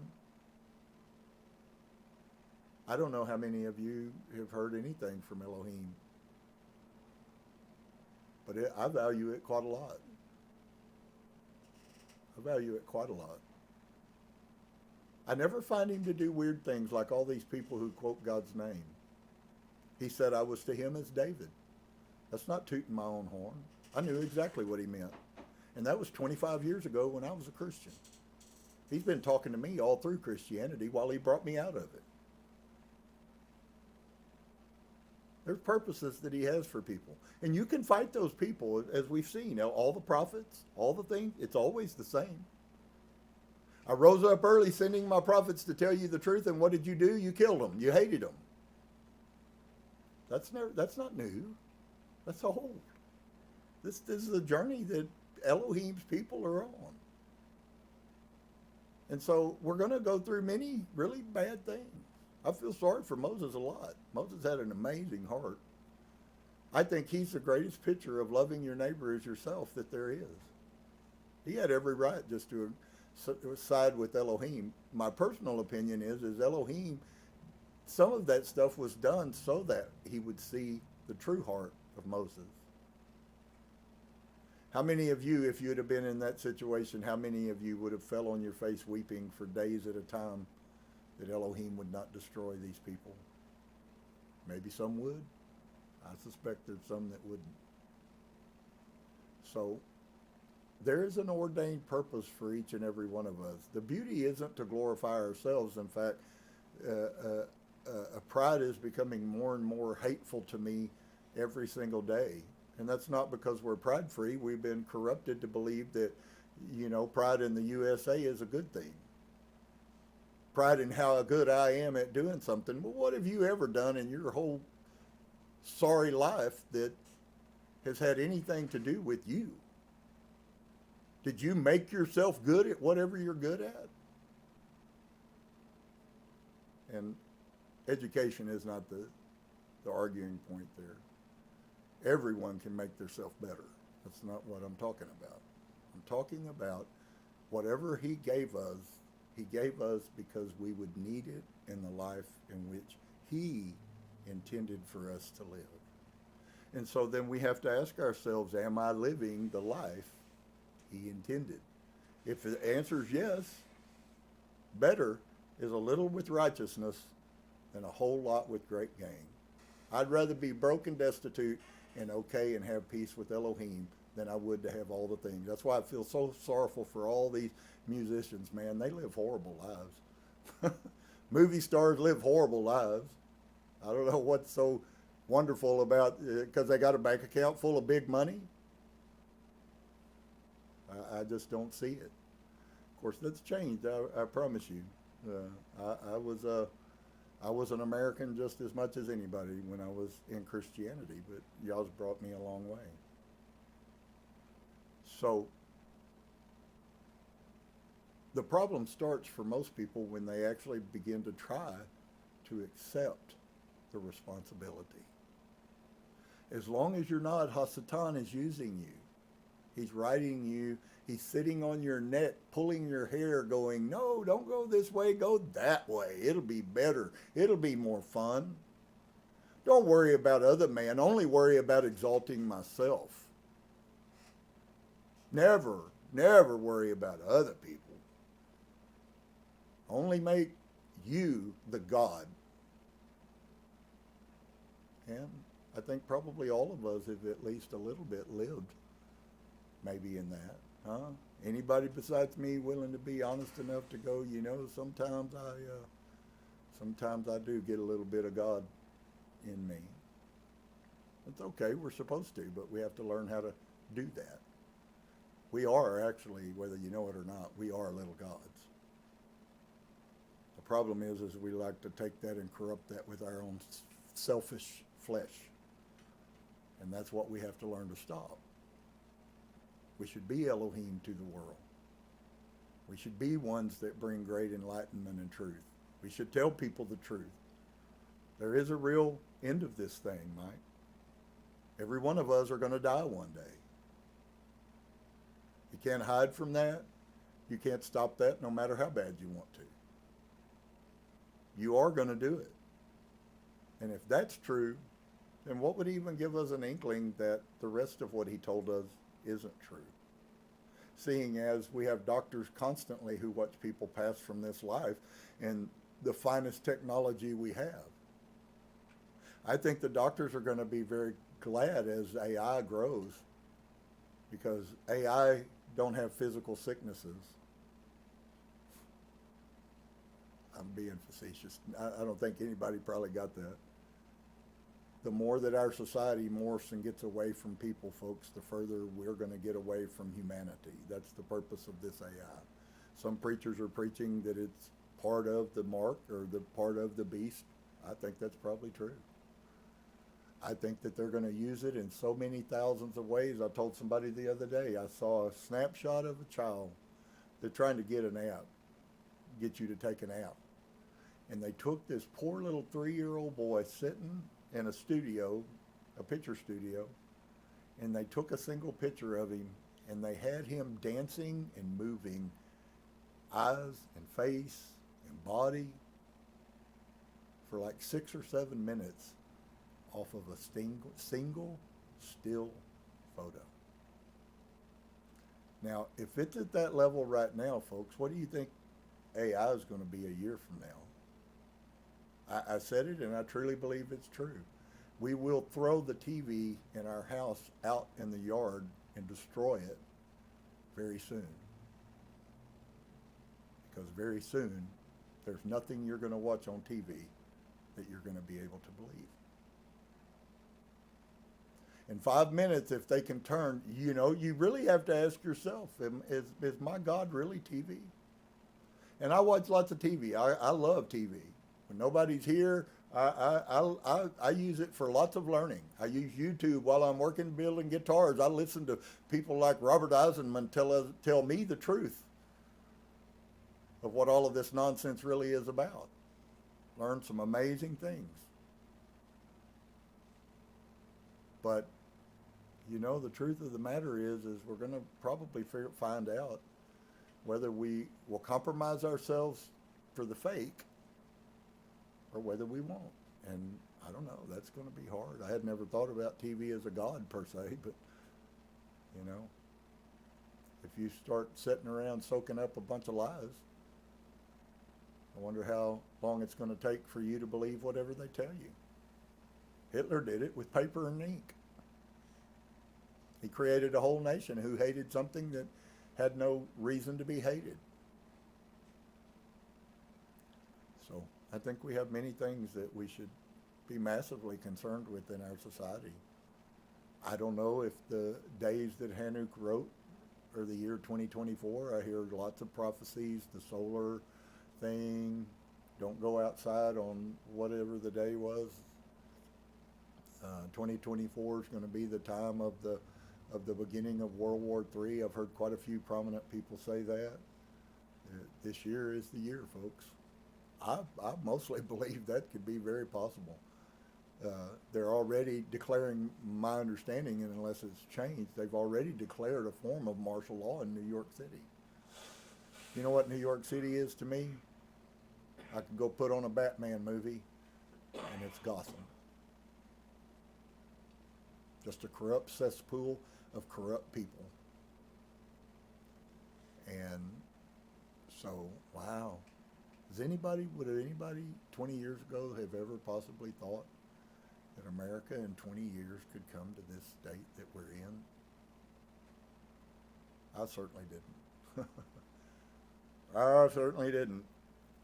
But it does matter. And Elohim does care about politics, folks. What we elect and what we're willing to allow to go on is our responsibility. God's not just going to drop a prophet in the office of president. It's supposed to be because there are good people that believe Elohim that we then invoke him. If those people who are called by my name, that's not a people, folks. Those are the ones I'm talking about, that there is an ordaining on their life. Those who are called by my name. Those who are righteous is what that actually means. Those who are called by my name, the only people that are his children, I read that to you last week. The only people that are Elohim's children are those who keep his commandments. And there is no deviation in that for anybody. So that puts us in a good place, and lots of people in maybe not such a good place. So anyway, I'll be quiet. I hope I help somebody. If you're unsettled about the government and all that's going on in our society, bravo, you have every reason to be. Many, many people are. So we're going to pray. I hope you guys are blessed next week. I hope I'll hear some praise reports about how Elohim has defended you and protected you. Just remember that we got to leave this stuff to him, even when it gets hard, even when it hurts, even when we don't want to. We got to leave it up to him. And he is honest, and he is true, and he is trustworthy, and he is merciful, and he is kind to those people who test you, Bob. Thank you, Father, today for your goodness. Thank you for your wonderful words that you gave to us to show us multiple cycles and pieces, and wow, so many pieces of your character, that you're such a kind and loving Elohim. You're right. You don't ever, you can't be talked out of doing right. You can't be bribed out of doing right. You can't be tricked out of doing right. You only do right. And if we love you, then we only love right. Wow, that's huge. So I bless you today for all of us who have failed in every way that we failed. I don't care what it is. I don't care if it's big, small, here, there, up, down, yes, no. We've all failed and come short of your glory. Help us to learn what it truly means to walk at peace with all men. That's not about them. That's about me. And I bless you today that you are good and you are kind and you are forgiving and you are long-suffering. Baruch atah, Yehovah. Amen.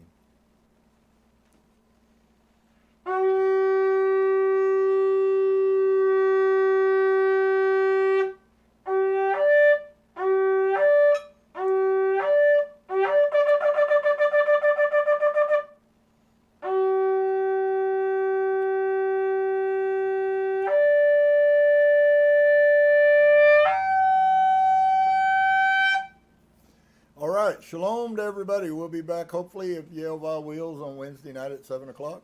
And as I said, we're going to jump into the Book of Yahusha, and it's really wonderful because there's some really good principles that you have to shake out, but there's going to be some issues that come up. And it's funny that we're working both of them at the same time that's going to cause the issues. So shalom to you guys. Have a wonderful week.